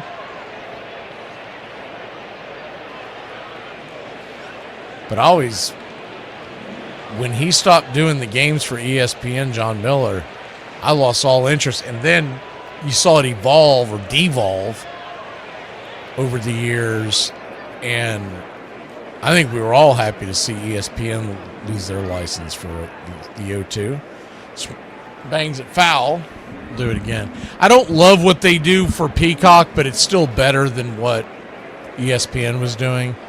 They're trying to use the same play-by-play guy, and then they bring in the color commentators from each side. So, like, for instance, the other night where it was Braves versus Phillies, they had CJ and they had the Philly guys, the O2. Swing and a miss, big strikeout there. 9th strikeout of the night for Sheehan. But the problem with that is you don't get a very good... It's hit or miss is the problem. So you don't get a team that's worked together, first of all. So the first few innings, they're still trying to work out some kind of a rhythm. By the time they get into any kind of a rhythm, the game's over. First pitch is high and out of the zone to Ian Happ. Runners at the corners, 2 outs. Tying run still on deck in the form of Suzuki, so Happ trying to work his way aboard any way he can. Cubs trying to get onto the scoreboard. The 1-0. Brings it. Swing. Fouls it back. 1-1. Happ 0 for 2 on the day, batting .245.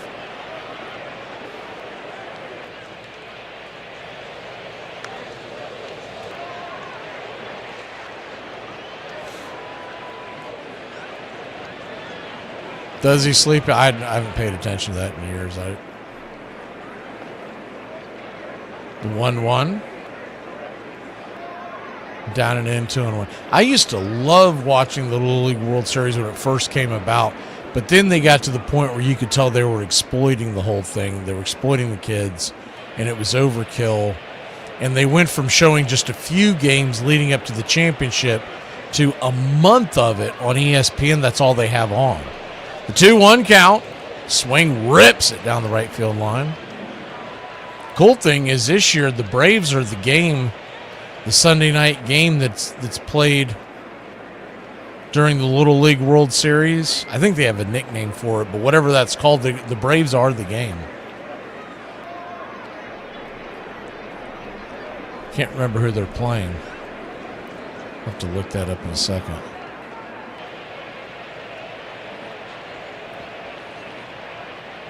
The 2-2. Swing! Bangs it foul. Tried to drop the curveball in there. Runners on the corners, 2 outs, a 2-2 count.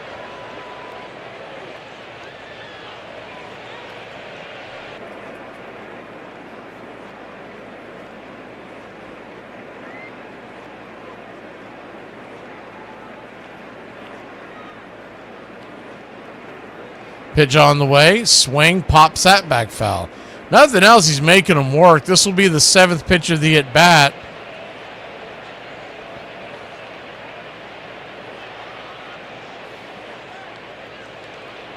And the 4th with 2 strikes.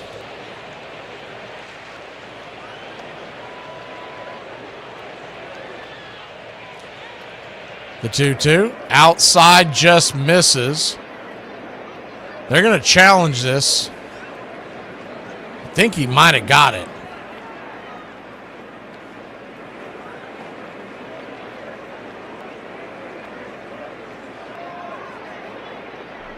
And he did. Strike 3. That'll end the inning. Man, that was a tough one. About 20% of that ball hit the zone. Back in a flash, we go to the bottom of the 6th. 4-0 Los Angeles. I wish I could say the D word. What'd you say? I said I wish I could say the D word. Okay, I hate to ask, but what is the D word? Will I get in trouble if I say it? Well, I don't know if you're going to get in trouble because I don't know what you think the D word is. So can I say it? All right, just say it so I know what you're talking about. Maybe I shouldn't have asked. How could it be moose for 1 and then moose for 3 or 4? That don't make no sense. Okay. You've never heard meese. You've never heard somebody refer to moose as meese. You've never heard that. Have you ever heard that? Well, first of all, we live in LA. Ain't no meese out here. Larry McPhail was a banker's hard-drinking son, a born promoter, impatient with tradition, desperate to find new ways to boost attendance and rescue his club from bankruptcy in the midst of the Depression. And he hired a young Southerner named Walter Barber, who had never even seen a major league game, to do the play-by-play. Anything new has to establish itself and gain its own credentials. When radio came along, some of the entrenched conservative owners said, wait a minute, why give away something that you're trying to sell for your living, to try and keep your enterprise afloat? And especially on days of threatening weather, when people would say, well, it looks like it may rain, I'll just listen to the radio and I won't go. They did not realize at that time that it would be creating new fans, that it would be making families of fans. Before radio, by and large, the people who came into a ballpark were men. Once radio came along and came into the homes, women began to understand the game. They didn't have to have somebody explain it to them. The play-by-play broadcaster was doing it. And attendance visibly went up when you had families coming instead of single members of the family. Radio made new fans. Oh, man, it couldn't be a nicer afternoon. This is the one we've been waiting for. In baseball, they'd like to no more measles and free tickets to the circus.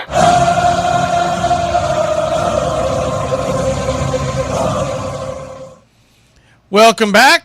4-0 your score as we head to the bottom of inning number 6.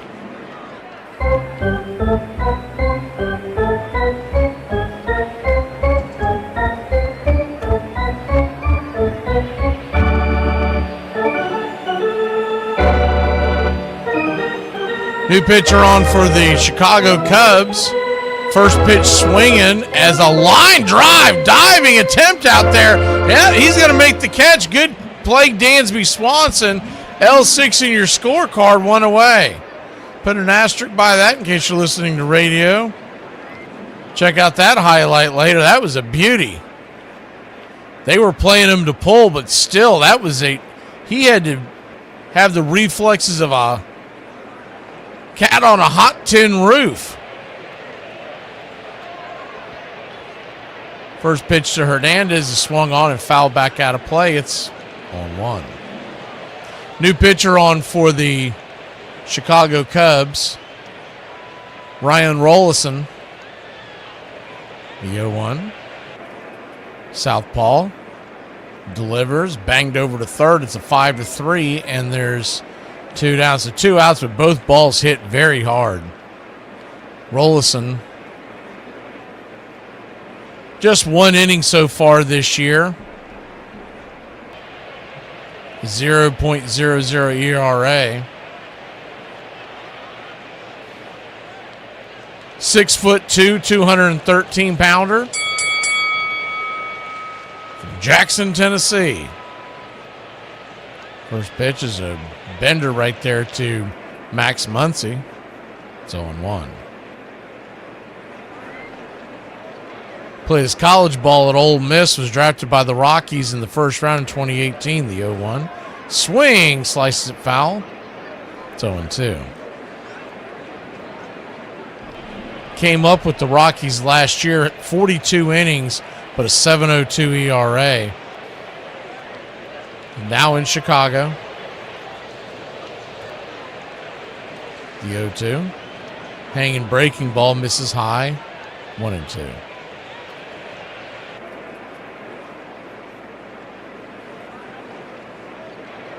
The 1-2 count. Brings it. Swing. Chops it over to first. Backhanded by the first baseman. 3-1 on your putout, and that'll end the inning. Ryan Rollison gets him 1-2-3. He's going to Jackson.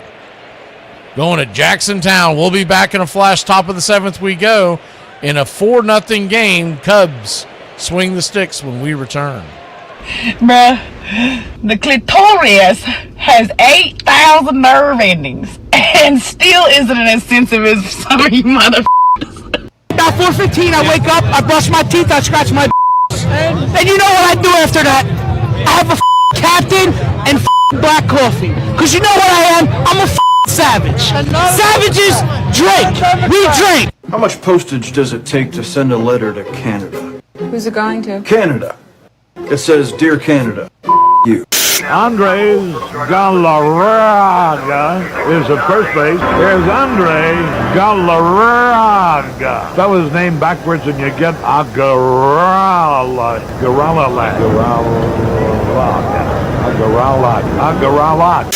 The Royals went on to win it in 7 games and put themselves in the Fall Classic. They'd call it the I-70 Series, a face-off between 2 Missouri teams separated by 250 highway miles. It would go back and forth until the Royals found themselves on the verge of elimination in Game 6. The Cardinals 3 outs away from the second World Championship in 4 seasons. It was the bottom of the 9th, and they were trailing 1-0 as George Orta led off against Todd Burrell.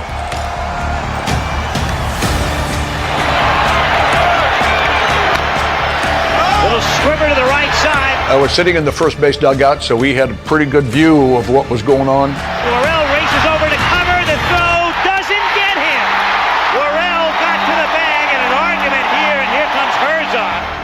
The play just wasn't smooth. And I could have swore sitting in the first base dugout that he was safe. Looks like he's out. Well, I don't think there's any doubt about it. Guess what? He was out. Fortunately for us, he called him safe.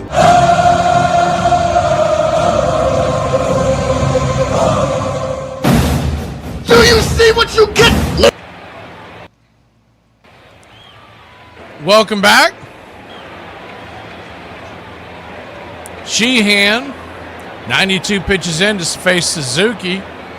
Righty-righty matchup. First pitch on the way. High and inside. Curveball misses. Just barely misses. It's 1-0. Both teams with both of their ABS challenges left. 1-0. Kicks and fires. Upstairs. He said he went around as he spun around, fell to the ground. Said that he offered. I'm not sure about that one, but it's hard to argue the way he fell and spun like that. 1-1 count. You lose your balance on an at bat, you probably deserve a strike. The 1-1 swing pops it up, and can of corn up the chute. Here it comes down the ladder, and F6 in your scorecard. Kim makes the catch in the middle of the diamond.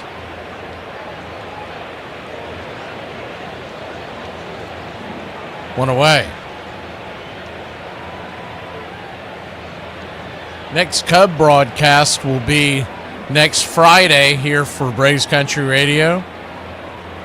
Cubs and Diamondbacks 2:20 Friday afternoon. Part of a doubleheader with the Braves and Rockies that night. The first pitch is inside for a ball. It's 1-0. Next Braves Country Radio broadcast is officially tonight, as we just hit the witching hour here in the East Coast. Is the 1-0 outside wide 2-0. 7:15 p.m. Braves Phillies. Zach Wheeler makes his 2026 debut for the Phillies. The 2-0 count. Right there for a strike. 2-1.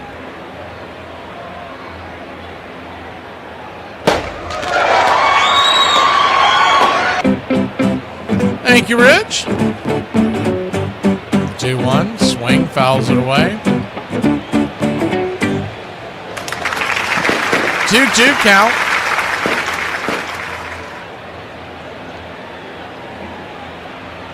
Man, the Marlins are just mauling San Francisco. It's 9-3 in the 6th. And they're threatening again.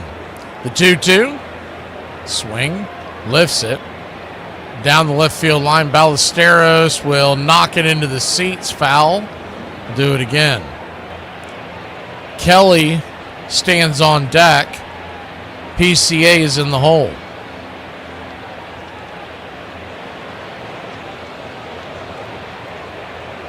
Sale is on the mound for Sunday.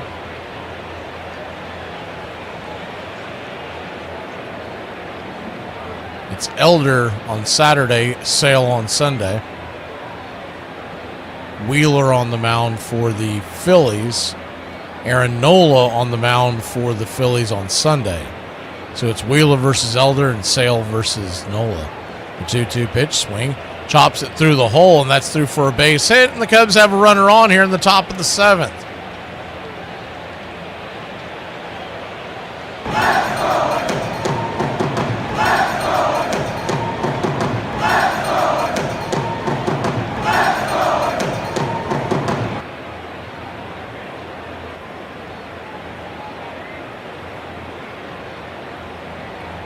Braves Country Radio will have, that's going to be it for Sheehan. He'll get a round of applause. 10 strikeouts, 6 1/3, 101 pitches, and the Dodgers faithful giving him a round of applause. Why not? We'll be back in a flash. 4-0. Dodgers leave the Cubs. Top of the 7th. Cubs are threatened. Tell me one thing that you trust more than President. Gas station sushi, Somalian cruise line, prostate exam from Captain Hook, Helen Keller flying a plane, a mechanic who tells me my blinker fluid is low, breast milk from Bruce Jenner, a mixed drink from Bill Cosby, a blood transfusion from Charlie Sheen, carpooling with John F. Kennedy, going to the theater with Abe Lincoln, a girl who says, "I'm fine," and a rattlesnake with a "pet me" sign. Hey, yo, this message is for Apple. That new update that y'all made me do show people pictures when they call you. And now my girl know who Waffle House is. I'm probably finna get put out when I get home. Apple the feds, bro. Please help us understand, you did last time, why it ain't meese for plural moose. I do not know why they created it that way. I cannot explain it because I didn't create it. The scholar. Yeah. Okay, so look, help me understand. Mouse, mice. House, heist. Yeah, that's right. Heist. Is heist... So you saying that's wrong too? House and heist. It's supposed to be house for 1 and heist for 2 or 3. Yeah. Heist is not even a... Have you ever heard somebody say something about a whole bunch of heists? In 1938, MacPhail left Cincinnati and moved to New York to take over the Brooklyn Dodgers. He brought Red Barber with him. No one ever came up with the expressions that Red Barber had. And so what he brought to New York, to the metropolitan area, was that country flavor that they were not familiar with at all. And so he became part of the language. I mean, there were just a million of them. Suddenly say, I wonder what that looks like when somebody leaps up against the wall or dives headfirst into second or bowls over the catcher. So they would come out to see what they had been listening. Right field, back goes Ripple, and he can't get it. It's a homer. A mighty smack squarely out over right field.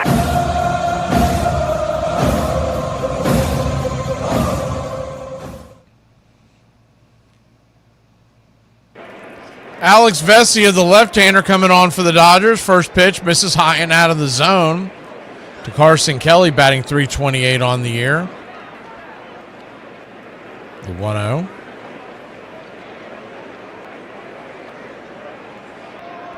Brings it. High and outside. Ball 2-0.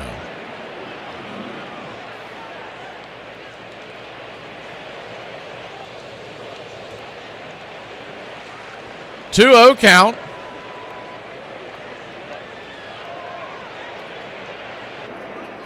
Turns and fires.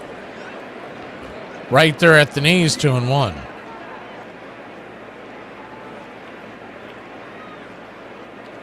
Dodgers 4, Cubs nothing.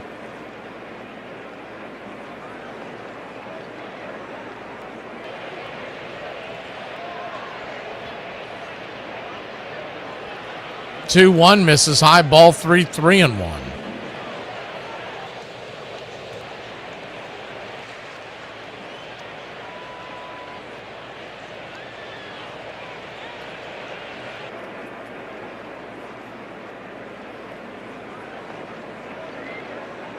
Three one pitch. Just hits the outer edge, full count.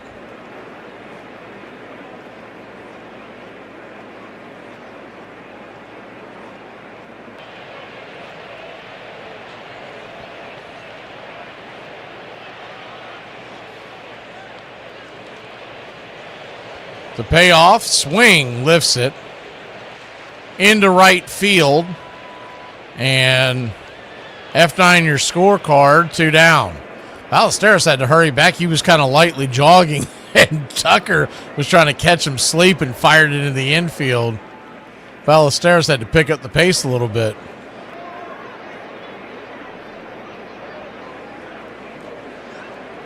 Pete Crow Armstrong comes to the plate.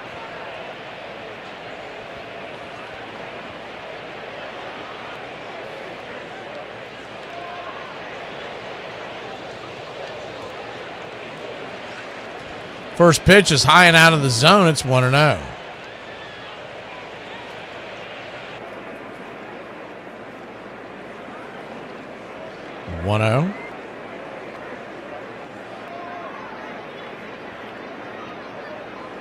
Turns and kicks. Way outside, wide ball 2-0.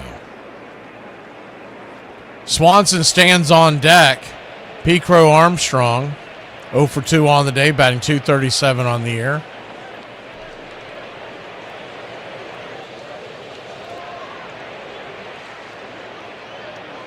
Pitch on the way, high and out of the zone, ball 3-1.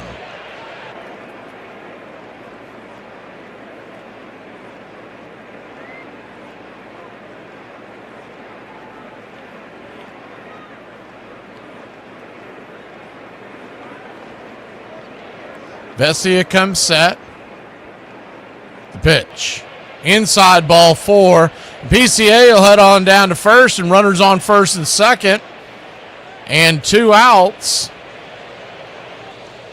That will bring the tying run to the on-deck circle once again.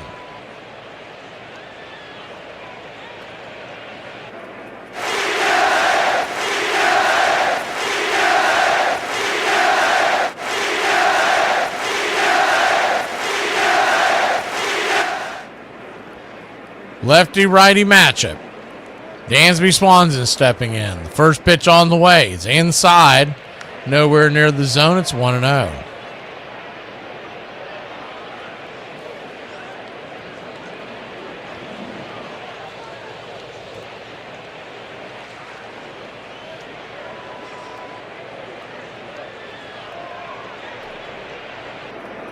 I'll tell you what drives me boo bats as y'all are talking about different places that you catch the games.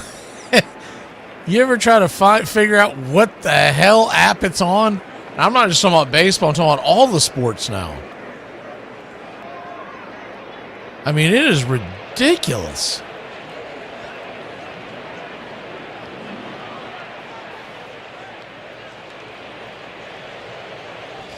So first and second, 2 outs, lefty-righty matchup. The first pitch to Swanson. Swing, lifts it.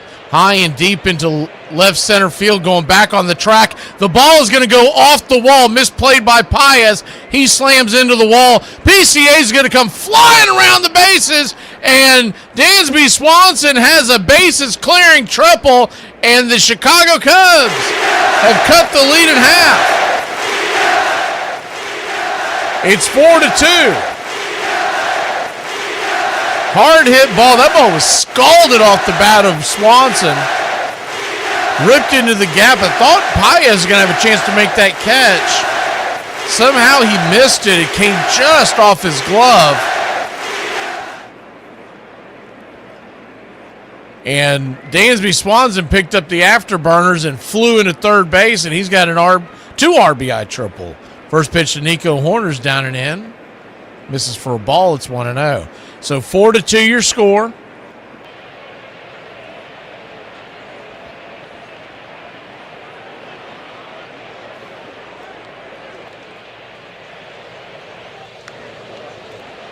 The 1-0.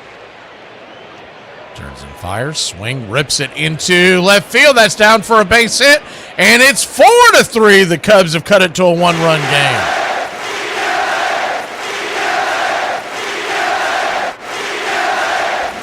So how about that? Sheehan standing in the dugout. Nothing he can do about this now, but he's watching his lead evaporate. The books are closed on Sheehan, by the way. 1 earned run, 6 1/3, and 10 strikeouts. Vesia flips it over to first real quick to keep the runner close by. As Nico Horner dives back in. Bush at the plate, 2 for 3 on the day, but it's a lefty-lefty matchup now. On deck is Alex Bregman. Pitch from Vesia, high and inside. It's 1-0.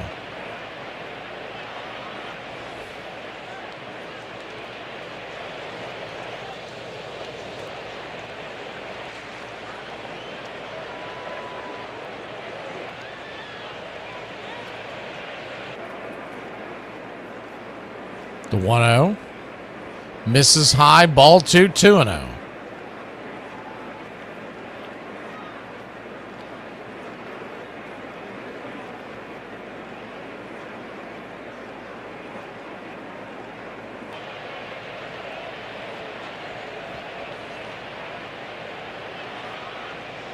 The 2-0 count.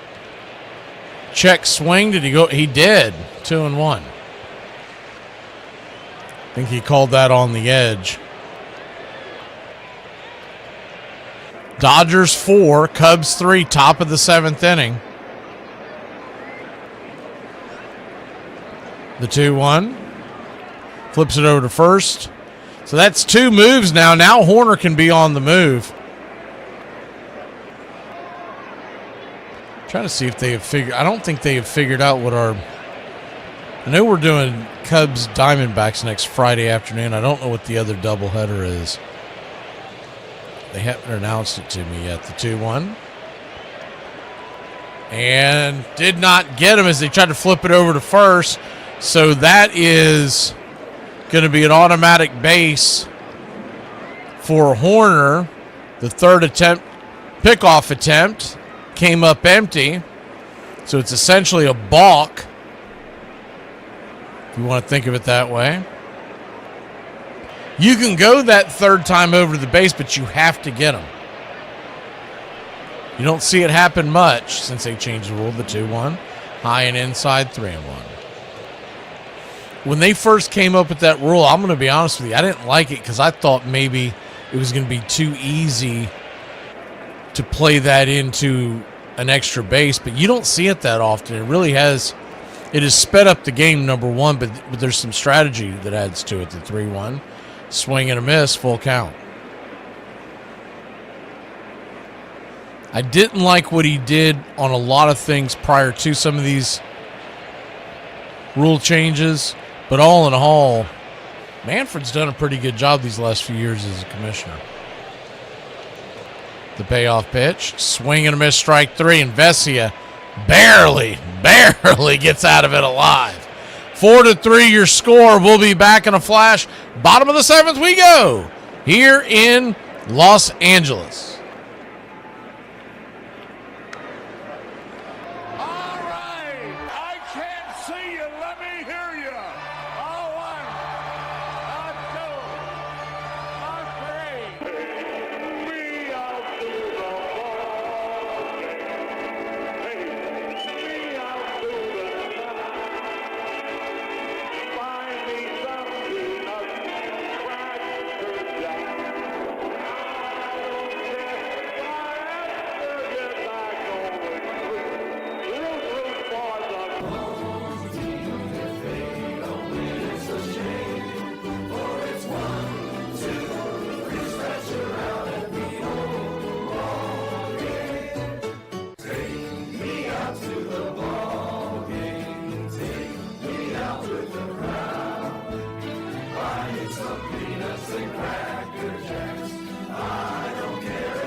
Welcome back.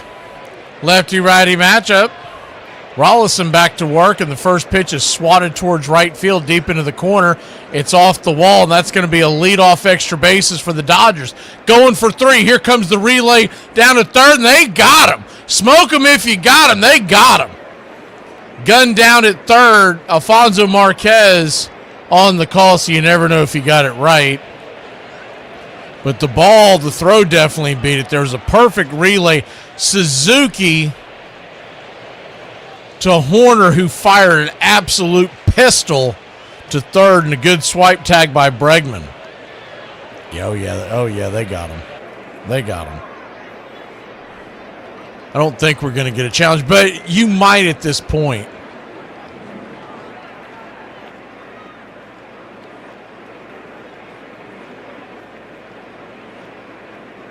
First pitch on the way is right there, lefty-lefty matchup for a strike. It's 0-1.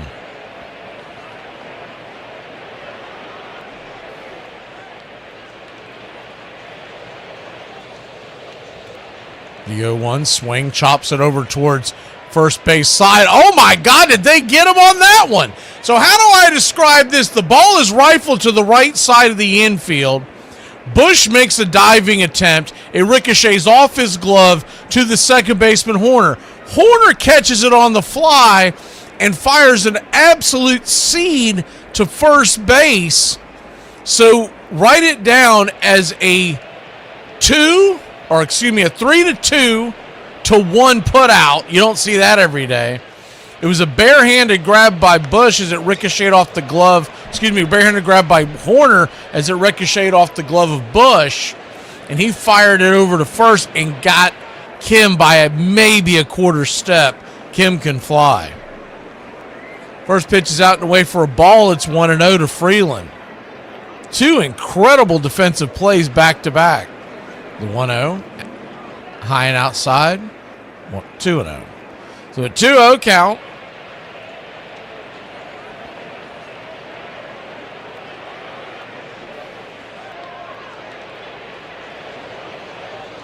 Brings it. Check swing. Did he go around upstairs? 2-1.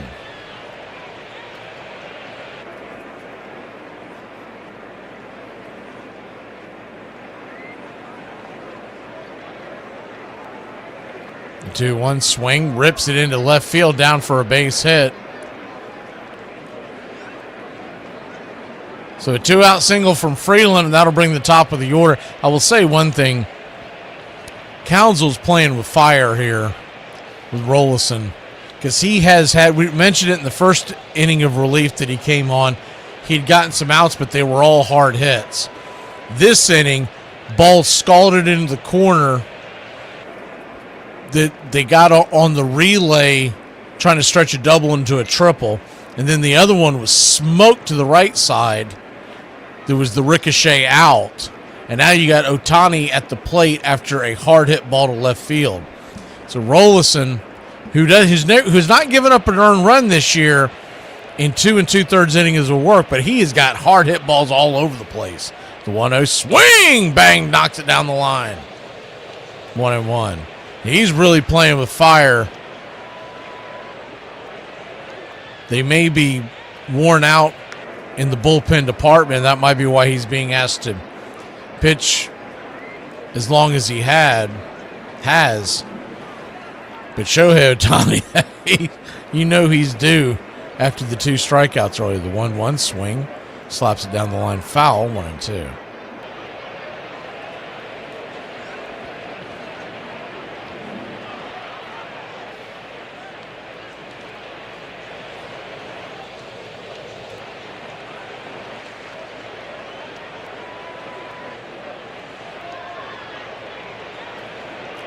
Is there layers to this? Is Summer Crook an LSU fan too?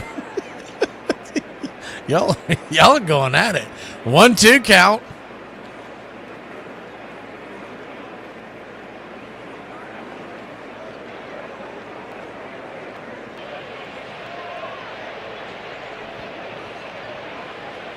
Lefty, the pitch on the way, high and out of the zone. 1-2. Well, that's what I'm going with, unless I see him say something else. Is Richard a Bama fan? The 2-2. Check swing. Did he go around? They want to challenge this. They called it a ball. It did look like it hit the zone.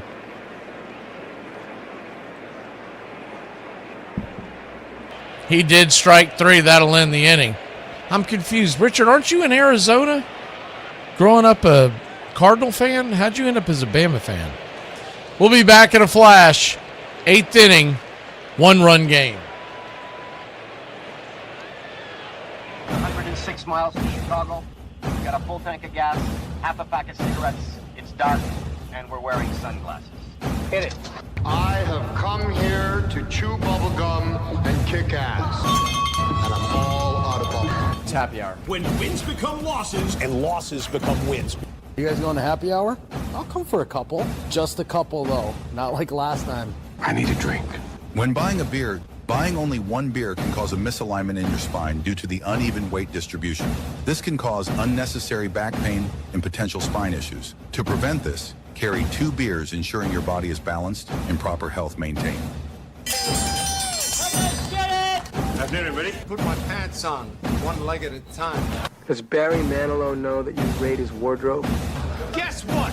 I got a fever, and the only prescription... Ladies and gentlemen, we interrupt our program of dance music to bring you a special bulletin from the Intercontinental Radio News. You're in Braves country. Everybody drink a beer. Salad. They're making it laws where you can't drink when you want to. This stinks! Pretty soon we're going to be communist country. This is total BS! Oh, yeah. Me and the Lord.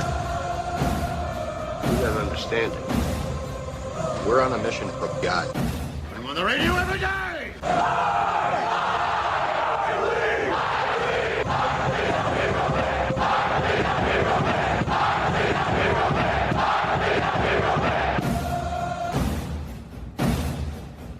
If you want to stop me, you're gonna have to kill me!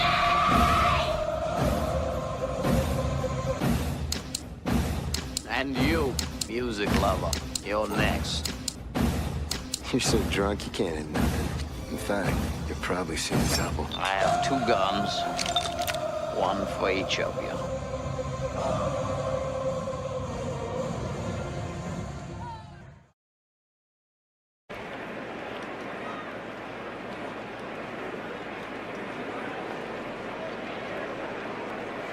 Welcome back.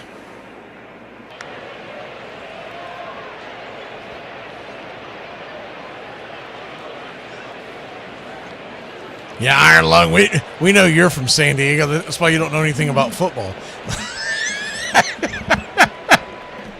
You wear that as a badge of honor. Righty match up top of the 8th as the first pitch is a P at the knees to Alex Bregman.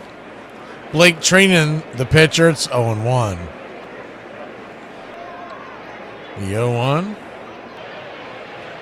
Kicks and fires. Swing ripped. High and deep into left field. Going back on the track. Zip, boom, bam. It's gone. Ram-a-lam-a ding-dong. A solo shot. And the Chicago Cubs have just tied this up 4-4. Holy Toledo.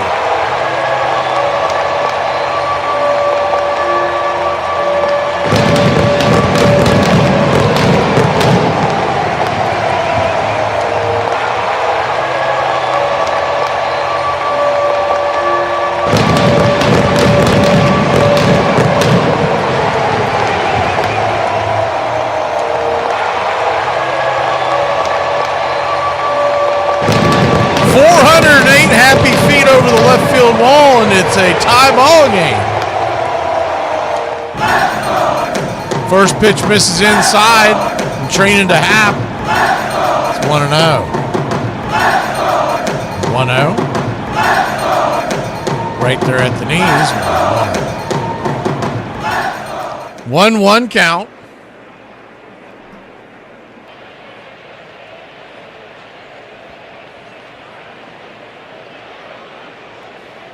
Training will now face Suzuki next as the 1-0 inside almost gets him. The 1-1 almost gets him. It's 2-1. He's got Suzuki on deck and then Ballesteros in the hole. Cubs 4, Dodgers 4. The 2-1. Swing, slaps it through the left side of the infield. That's through for a base hit. Taking a wide turn is Happ. He'll slam on the brakes. I'll tell you what, he was trying to catch the Dodgers napping out there in left field as Hernandez had to hurry. But it'll be a single with nobody out.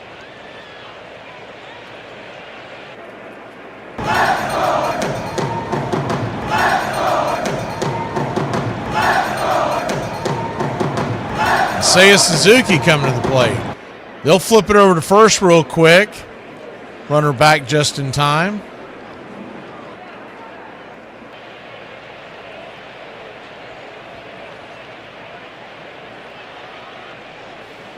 Righty-righty matchup. Suzuki 0 for 3 on the day. Pitch on the way, right there at the knees. You see Suzuki's countryman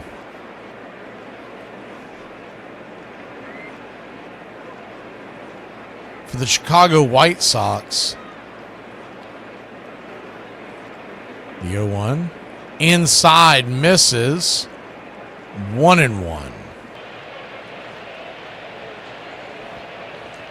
By the way, the White Sox ended up beating the Nationals 5-4. That is a final. But his countryman for the White Sox is the 1-1 pitch. Swing and a miss. 1-2. Tried to chase the sinker.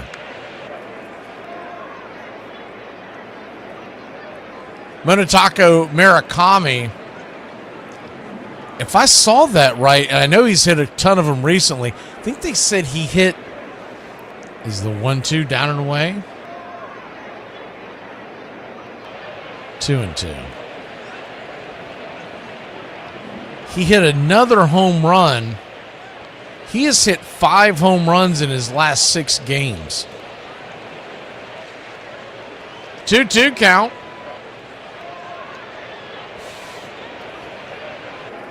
Brings it. Swing in and out of the glove. I thought someone made a very astute analysis this morning. I was listening. And I wish I could remember who said it, so I give him credit. But anyways, what he said was that he made a good decision, Murakami I'm talking about, when he came over from the Japanese league, to not go to one of the big brands of the 2-2, swing and a miss, strike 3. Went away. And the main reason was nobody really knew what you were going to get out of him coming over. And he was going to need time to settle in, but he wanted to go somewhere where there wasn't a ton of pressure on him and he's allowed to play every day. Not necessarily in a full-blown rebuild necessarily like the White Sox are, but someone that wouldn't be stressing him. In other words, if he had gone to the Dodgers. First pitch swinging here by Ballesteros. He'll shoot it towards the gap. That ball's going to get down where the green grass grows. Here comes the throw from Pius, and they're going to try for it. Here comes the throw, and another gun him down at the plate. Happ is smacked in the face by the Will Smith, hits him in the glove. Hits him with the glove in the face. And there's 2 down. A perfect relay from Paez to Kim. Perfect throw from Kim. And another great tag by Smith.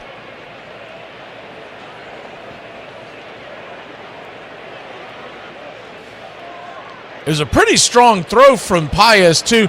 Looking at the reason why they sent him, Paez was running on a dead run when he scooped that ball. His body was heading towards left field, the left field line. He had to throw the ball off his back foot and flip it out there to Kim. Kim caught it and threw a seed to home plate. If you do that 20 times, you don't get him another time. I mean, it had to be a perfect exchange for that to even happen. but the game is still tied. So I really don't hate the send if you're pulling for the Cubs. I don't hate the send on that, but the argument would be, is the pitch outside wide for a ball? It's 1-0. Now, on the play, the batter took second, and Shaw came in for Ballesteros, much better runner. So Ballesteros out of the game. He's 2 for 4. The 1-0 swing, slices it foul. 1-1. Carson Kelly at the plate, PCA on deck. But the idea that you could get that perfect, Paez going up near the wall and his momentum heading away from the play and be able to get such a good feed to Kim, who could turn and fire an absolute bullet. 1-2 count. This is unbelievable. That's one of the better plays I've seen in a long time from an exchange of a relay from the outfield. The 1-2. Caught looking, strike 3, punched him out on the outer track, and that'll end the inning. Dodgers will grab the bats now. It's a tie ball game. We got a brand new game here in La La Land, 4-4, Chicago and L.A. Mouse, mice, right? House, heist. It makes sense, man. You right, No, bro. you all are making up words. These words you've never heard. Like, just because it rhymes doesn't make it a word. Like, listen, like, I don't understand. Like, we went to the same school. I don't know where we missed each other and how the lines are crossed. I don't know what happened. But listen, that's not a word. It's just house. So it's okay for you to make up words, but we can't. I'm not making up words. Look, I'm done, bro. Trying to help y'all grow, man. You teaching 5-year-olds me. I'm scared for our future. It's very important that when you get in the batter's box to prepare to hit a baseball, you're fearless. You can't be scared of getting hit with the ball. If you're scared of getting hit with the ball, if you're back on your heels and the scout's watching in the stands, he's going to put a big X down by your name. It means you have no chance of ever becoming a baseball player. So don't be scared of getting hit with the ball. Look at it like this. If you get hit with the ball, you get to go to first base. That makes it faster to get around the home and score a run. So we're not scared. We're in the batter's box. Now, the next thing, we got to get a stance that feels comfortable to us. Don't try to copy my stance, or don't copy George Brett's stance or Wade Boggs' stance or Mike Schmidt's stance. Get the stance that's comfortable to you. I just happen to have a stance that's pretty well spread out because I hit off my back foot. And don't worry about how you stand or how you look. And I don't hit the ball on the plate. If I hit it over the plate, that's a foul ball. So you hit the ball out in front of the plate, 8 inches out in front of the plate. You have to hit the ball out in front in order to hit a fair ball. My first memory of baseball is radio. Listening on the car radio to Red Barber talking from Ebbets Field in Brooklyn. My father wanted to know how the games were going on. He was following Brooklyn. My mother and I was an only child, driving in the car, began to listen, I suppose, out of self-defense. And both of us, at about the same time, my mother and I, became caught up in the drama of the game. DiMaggio swinging at the whistling line, drive to left center field. It's a base hit. It's taken on the second half.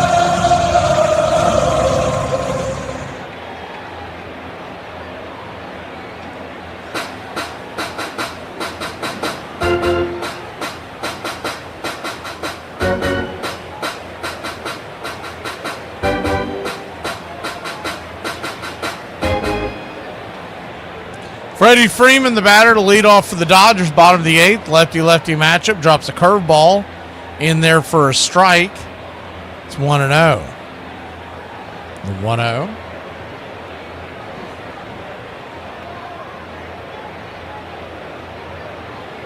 Right there. 1-1. 1-1 count.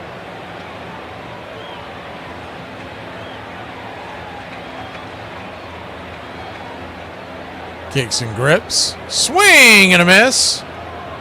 1-2.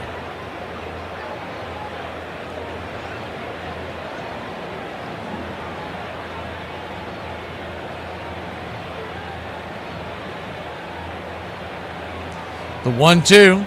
Swing, lifts it. High and deep into left field, but underneath it, making the catch in left field, is Ian Happ for a loud out number 1.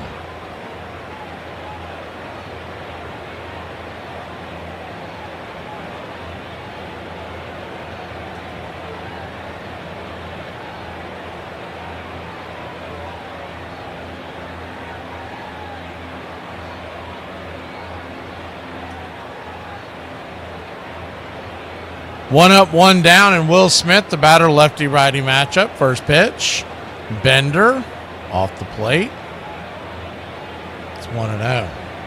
They've been living dangerously, leaving Rolison out there. I mean, he's been getting pounded, but they've gotten a couple of great defensive plays and been able to get out of it.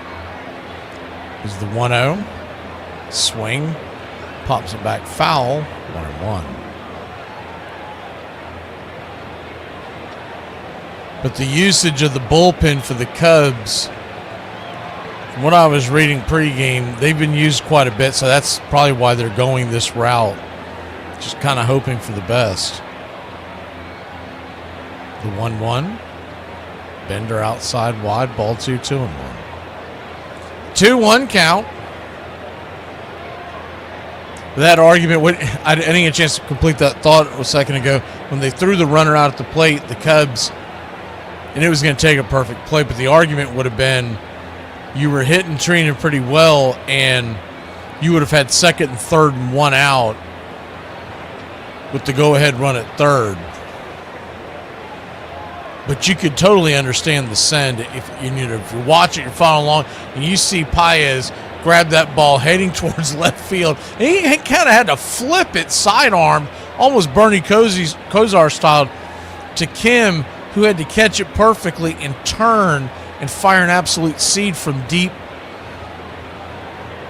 shortstop into shallow left field. Pitch is bang foul down the third baseline. It's 2-2.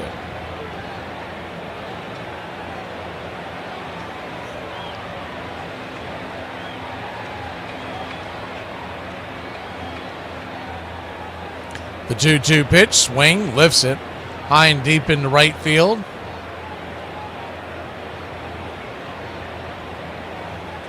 Foul and out of play. On deck is Tucker, who's a left-handed power bat. If they get past Tucker and are threatening, it'll be interesting to see if Rolison stays in. The 2-2 misses high, full count.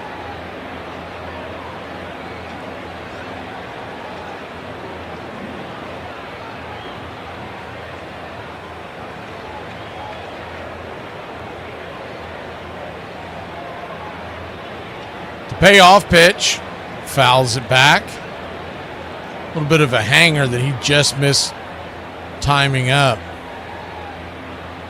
Rolison has been living dangerously, but so far so good. It's come in. 2 1/3 scoreless innings.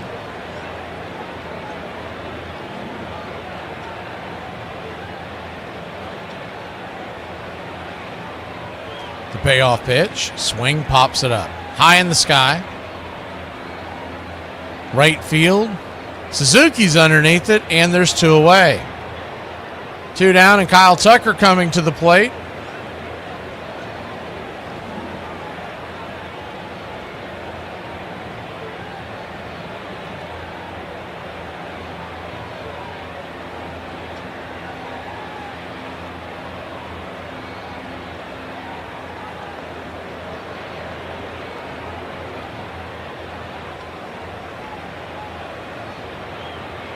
Two down. And here's the first pitch to Tucker. Tosses one in the dirt. Look like the slider. It's 1-0.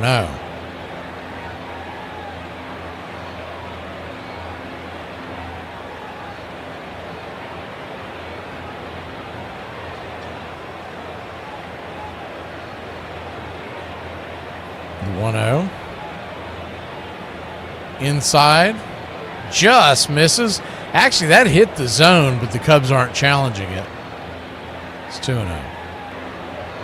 They've got 2 challenges, too. 2-0 count. Swing! Bangs it foul.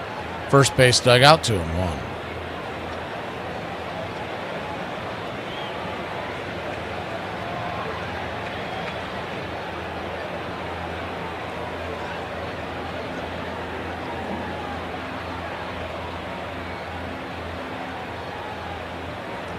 Cubs 4, Dodgers 4. The Dodgers led this 4-0 going into the top of the 7th. 3 in the 7th for Chicago and 1 in the 8th, and we're all tied up.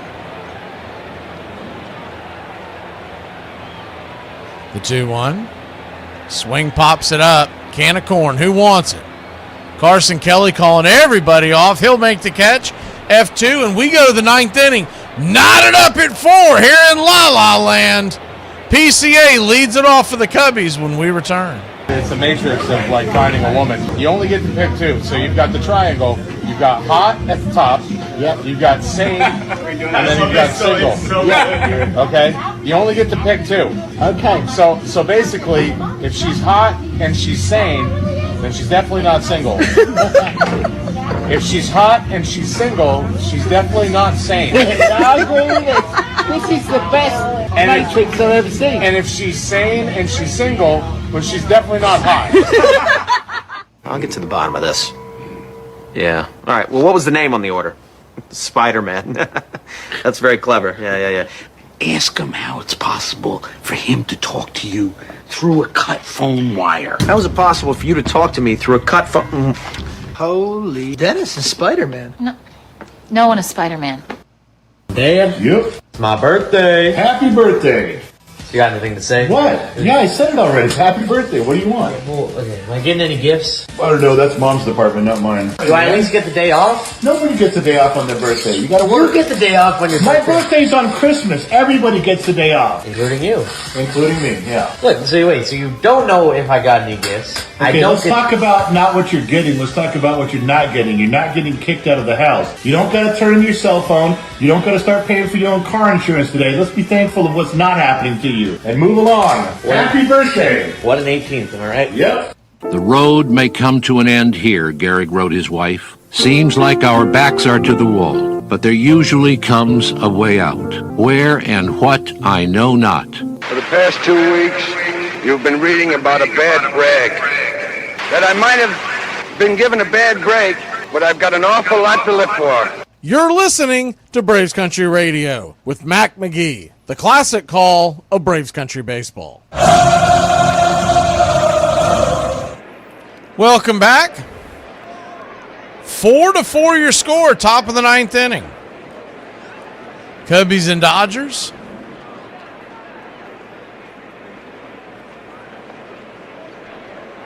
Four runs, 9 hits, no errors for Chicago.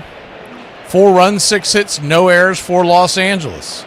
Tanner Scott, the left-hander, coming on with a .84 ERA. He was the big free agent grab last year by the Dodgers.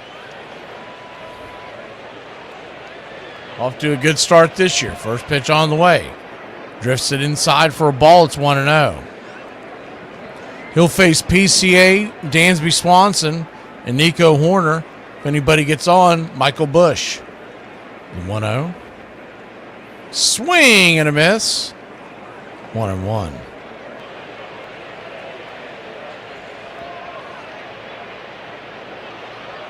One count. Scott kicks and fires. Swing, rolls it over to first, but just foul. Freddie was there to grab it and step on the bag, but the ball did go to the right of the line.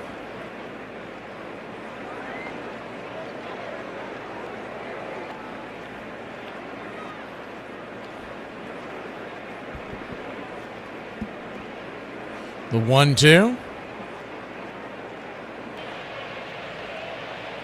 Swing, slices it towards left field. That's down for a base hit. And Michael Bush is aboard with nobody out here in the top of the 9th inning in a tie ball game.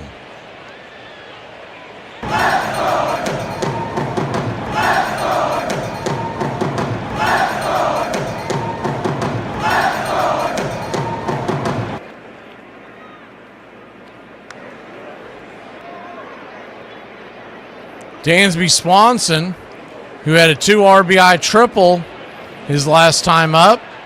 Runner fakes like he's going to go, then slams on the brakes. The pitch is down and away for a ball. It's 1-0.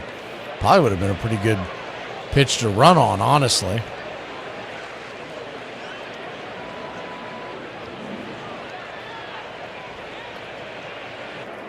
The 1-0.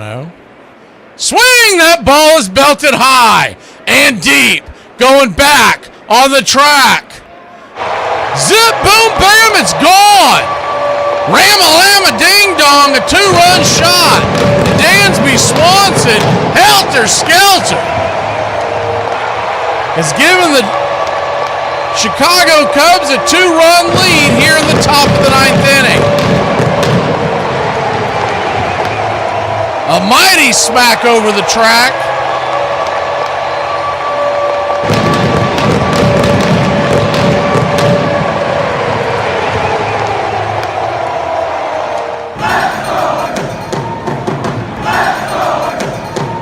.413-foot blast of the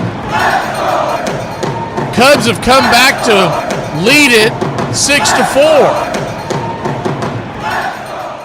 First pitch is high and outside for a ball. It's 1-0. The 1-0 turns and kicks. Outside, high and wide, 2-0. Remember, Edwin Diaz is on the IL for the Dodgers, and he's expected to be gone for at least 3 months off of his injury. 2-0 pitch. Right there for a strike. 2-1.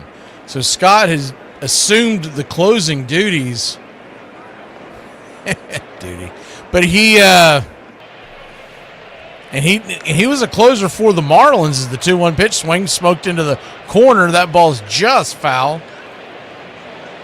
He's going to have to step up in a big way, or he's going to lose that job quickly.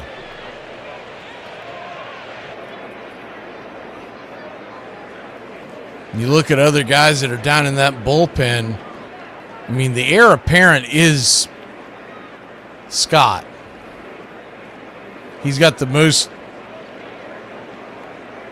closing experience. You do wonder. The 2-2 inside, punches it foul.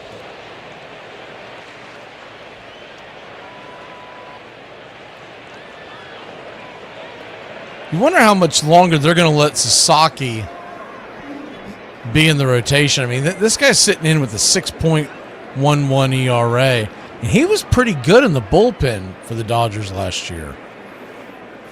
The 2-2 swing lifts it into center field, making the catch out there in center.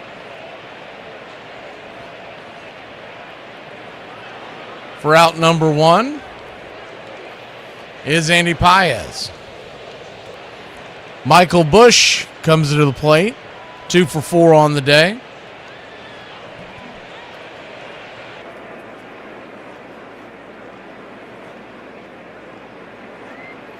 Lefty, pitch on the way, swing and a miss. It's 0-1.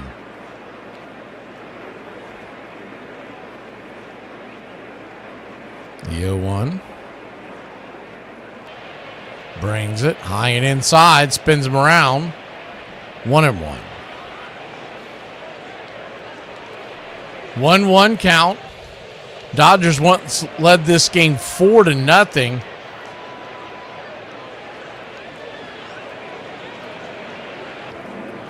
Through 6, but 3 in the 7th by the Cubs, 1 in the 8th, and now 2 in the 9th have the Cubbies on top, 6-4. 1-2, fouls it away, 2-2. Excuse me, 1-2. 1-2 count.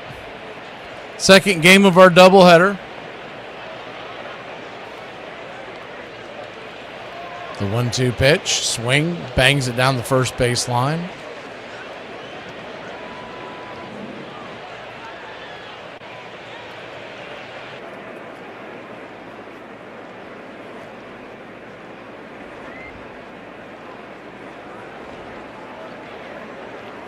I mean, the dopiest things they put in the corner for the statistics for Applecast is just ridiculous. 1-2 pitch, swung on and lifted into shallow left center field. F6, 2 down. They had it when it was sitting there at a 1-2 count. For whatever reason, they put an expected extra base percentage on that at bat. was 5%. What is that based on? That's going to be it for Scott. He's got a 0% chance of winning this game. That's based on the fact he gone. We'll be back in a flash. Bregman at the plate. It looks like they're bringing in Henriquez to face him when we return.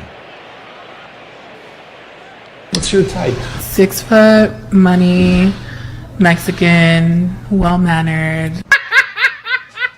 Where the do you find a 6-foot Mexican? Italian food. What? You once asked what I wanted for dinner. The answer is Italian food. And maybe it's weird to meet a girl who doesn't care about carbs, and my answer to that is it's nice to meet you. Do you want to do Uber Eats or not? Maybe I'm a mess. Maybe I'm a dork. Maybe I forgot to pick up our kids from daycare. But guess what? I'm your mess. I'm your dork. I'm your forgotten. I'm sorry, where are the kids? And that's what I love about you. You don't care. Well, I just said it. I love you. I love you. I love you too, but are you going to pick up the boys from daycare? Trader Joe's. What? We had just walked out of the parking lot. I said, we have to go back in. We forgot the dark chocolate-covered peanut butter cups. And then you pulled them out of your bag. You had remembered them. That's when I fell in love with you. That was last week. So it's too soon. I moved too fast, yeah. We've been married for 7 years. Well, maybe you're scared, but I'm not. First base umpire is Dinkinger, American League. The people in St. Louis to this day still think it was Game 7 because they think they lost the World Series on that call. They still dropped a pop-up that inning. And Clark doesn't know where he is. They still had a pass ball. That gets away from Porter and the runners move up. And they still blame that on Dankinger. And that's a looper hitting the right field for a base hit. Here comes Sunburn. Here's the throw. He scores. We go to a 7. Welcome back. First pitch swinging after the pitching change is going to be a quick little flare F4 in your scorecard, and that'll end the inning. So we go to the bottom of the ninth. The Cubs lead the Dodgers 6-4, and the Cubs trying to cling on to the lead. We'll be back in a flash. I just want to say to the school teacher that said I wouldn't turn out to be any more than a construction worker and an alcoholic, man, you, that was a lucky guess. Girl come downstairs, she come out her apartment with her baby with no shoes on. I said, oh, girl, it's cold outside. She said, something ain't right. I said, oh, man. She said, oh, man, the building is on fire. I said, no, what? I got my 3 kids and we bounced out. We ain't gonna be in no fire, not today. Major League Baseball banned the 2 fans indefinitely who interfered with Mookie Betts in the World Series. What are your thoughts? Do you think it's too harsh? Believe it or not, we use the word cancer as a medical diagnosis because Hippocrates thought the tumors looked like crabs. In 1937, a man tried to find seats for himself and his wife on the Hindenburg, but there were none available next to each other. They took a plane home instead. 2 years later, the man, Martin Goodman, went on to create Marvel Comics. Daniel Day-Lewis, on receiving his 2008 Oscar presented by Helen Mirren, who won an Oscar for playing the Queen, said, "That's the closest I'll come to ever getting a knighthood." He was knighted 6 years later. I just did my own taxes. I got online and used some kind of turbo quicken thing, and I'm going to get a lot back. But I may be in jail by next week. I think we played 174 ball games this year. That's the first time we got beat in the 9th inning. I thought the guy was out at first base. I'm pretty perturbed about that call. For crying out loud, St. Louis, and I have friends that live in St. Louis. Don Dankinger, you made a bad call. Made a bad call. If they call him out, we still might have won the game. You don't know. That was Game 6. We're not dead yet! One more time, baby, one more time. Come out and play Game 7. 1 minute I'm on the road looking at the bushes. Next minute I'm in the bushes looking at the road.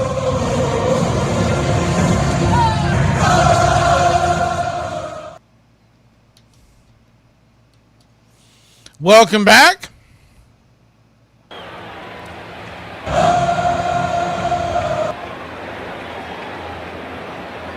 Six to 4 your score.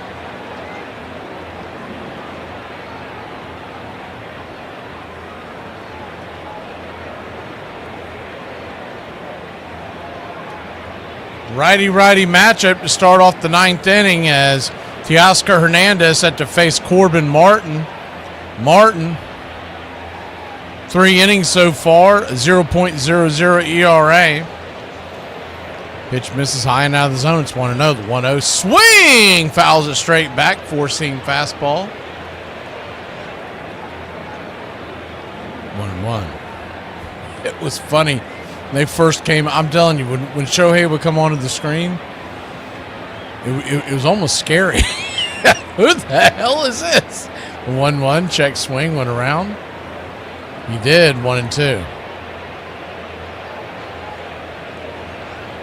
There was a couple of players like that. Him and Judge, I mean, they were just astronomically much taller than everybody else. The 1-2 count. Swing and a miss, strike 3. Filthy slider off the edge. 1 away. That was nasty.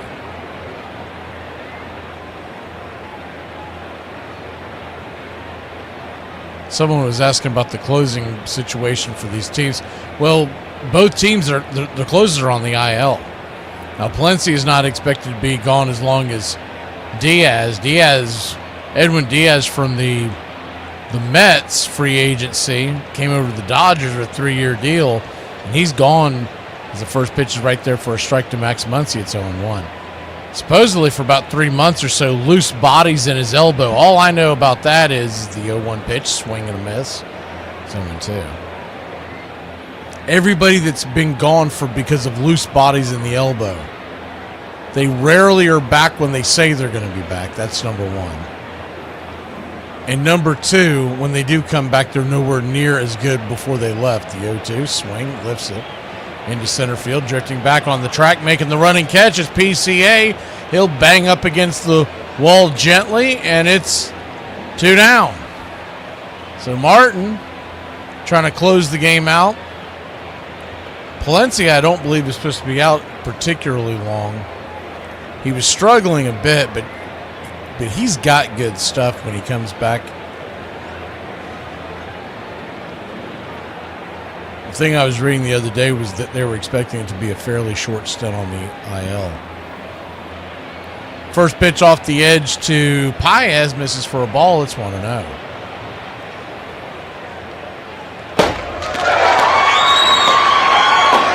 Thank you, Rich. 1-0, swing and a miss. 1-1. 1-1 count. Dodgers down to their last out. The 1-1 turns and fires. Swing and a miss. 1-2. LA now down to their last strike. On deck would be Kim representing the tying run. Cubs 6, Dodgers 4.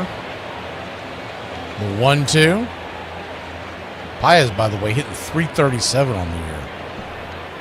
Pitch on the way. In the dirt. Good take. 1-2.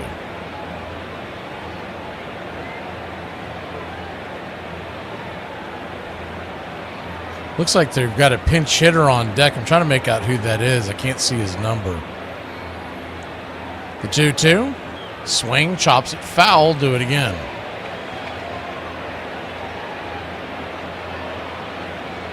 I think that could be call.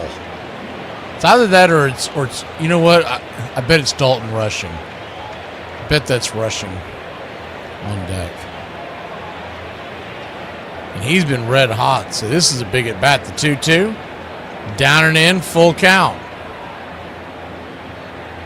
This will be the 7th pitch of the at bat. The last 3 have been slider, 4-seam curve. And full count from Martin. Here's the payoff pitch. Swing, pops it up. High into center field. Underneath it is PCA. And the Cubbies get the W, 6-4. Player of the game has got to be Dansby Swanson. Holy Toledo, have yourself a night, Dansby. Cubs win it 6-4. 6 runs, 11 hits, and no errors for Chicago. 4 runs, 6 hits, no errors for the Los Angeles Dodgers. Rolison will get the win. Tanner Scott gets the loss. Martin will get his first save of the year. And it was a great game. Great doubleheader, 2 really good games. Sometimes we do these doubleheaders and one of them ends up falling flat. This was a great game. Second game of the double dip. We appreciate everybody who tuned in, and all you baseball fans. You help Braves Country Radio be what it is, and thank you to the Country Club members and those who donated the Country Club memberships to folks. We'll see you next time. Same bat time, same bat channel. Atlanta Braves, Phillies tomorrow, or actually later on tonight. Later on today, tonight at 7:15 Eastern.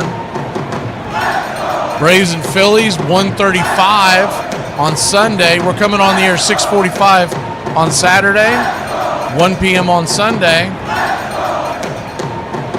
We do have a doubleheader scheduled for Wednesday and Friday next week. We'll tell you all about that tomorrow. Y'all have a great one.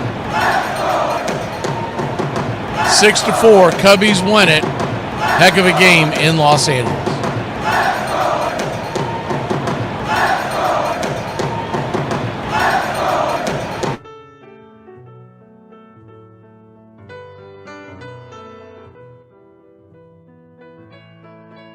Casey at the Bat by Ernest Lawrence Thayer.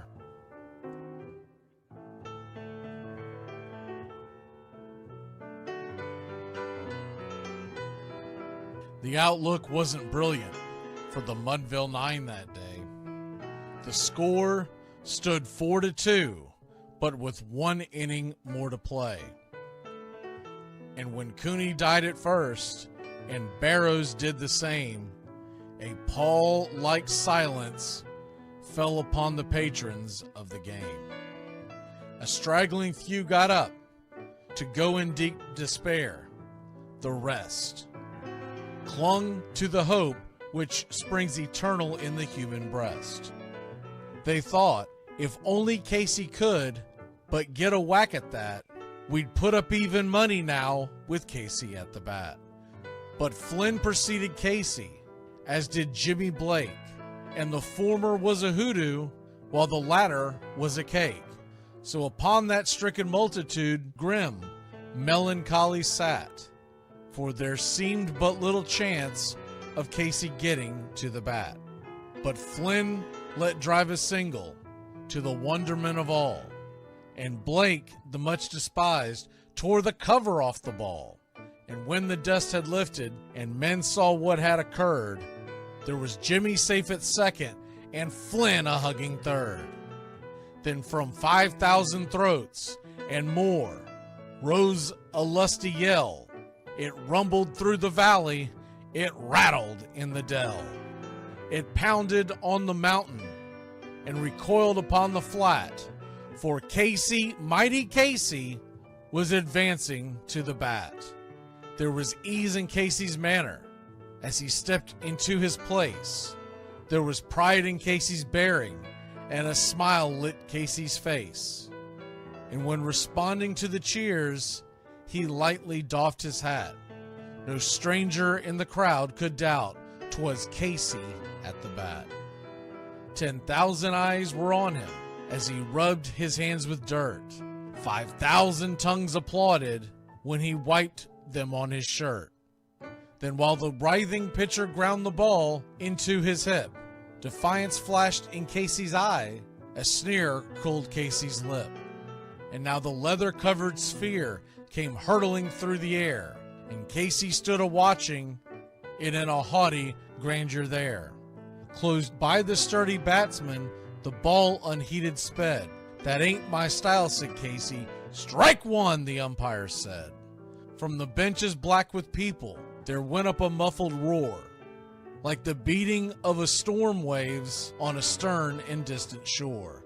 Kill him! Kill the umpire! Shouted someone on the stand, and it's likely they'd have killed him had not Casey raised his hand.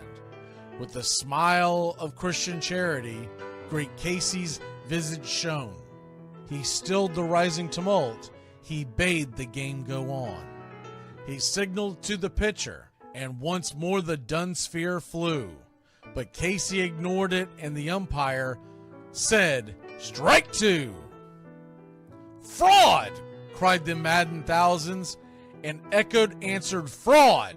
But one scornful look from Casey, and the audience was awed. They saw his face grow stern and cold. They saw his muscles strain. And they knew that Casey wouldn't let that ball go by again. The sneer is from Casey's lip. His teeth are clenched in hate. He pounds with cruel violence his bat upon the plate. And now the pitcher holds the ball. And now he lets it go. And now the air is shattered by the force of Casey's blow. Oh, somewhere in the favored land, the sun is shining bright. The band is playing somewhere, and somewhere hearts are light. And somewhere men are laughing, and somewhere children shout. But there is no joy in Mudville. Mighty Casey has struck out. Casey at the Bat, Ernest Lawrence Thayer, published June 3rd, 1888. San Francisco Examiner.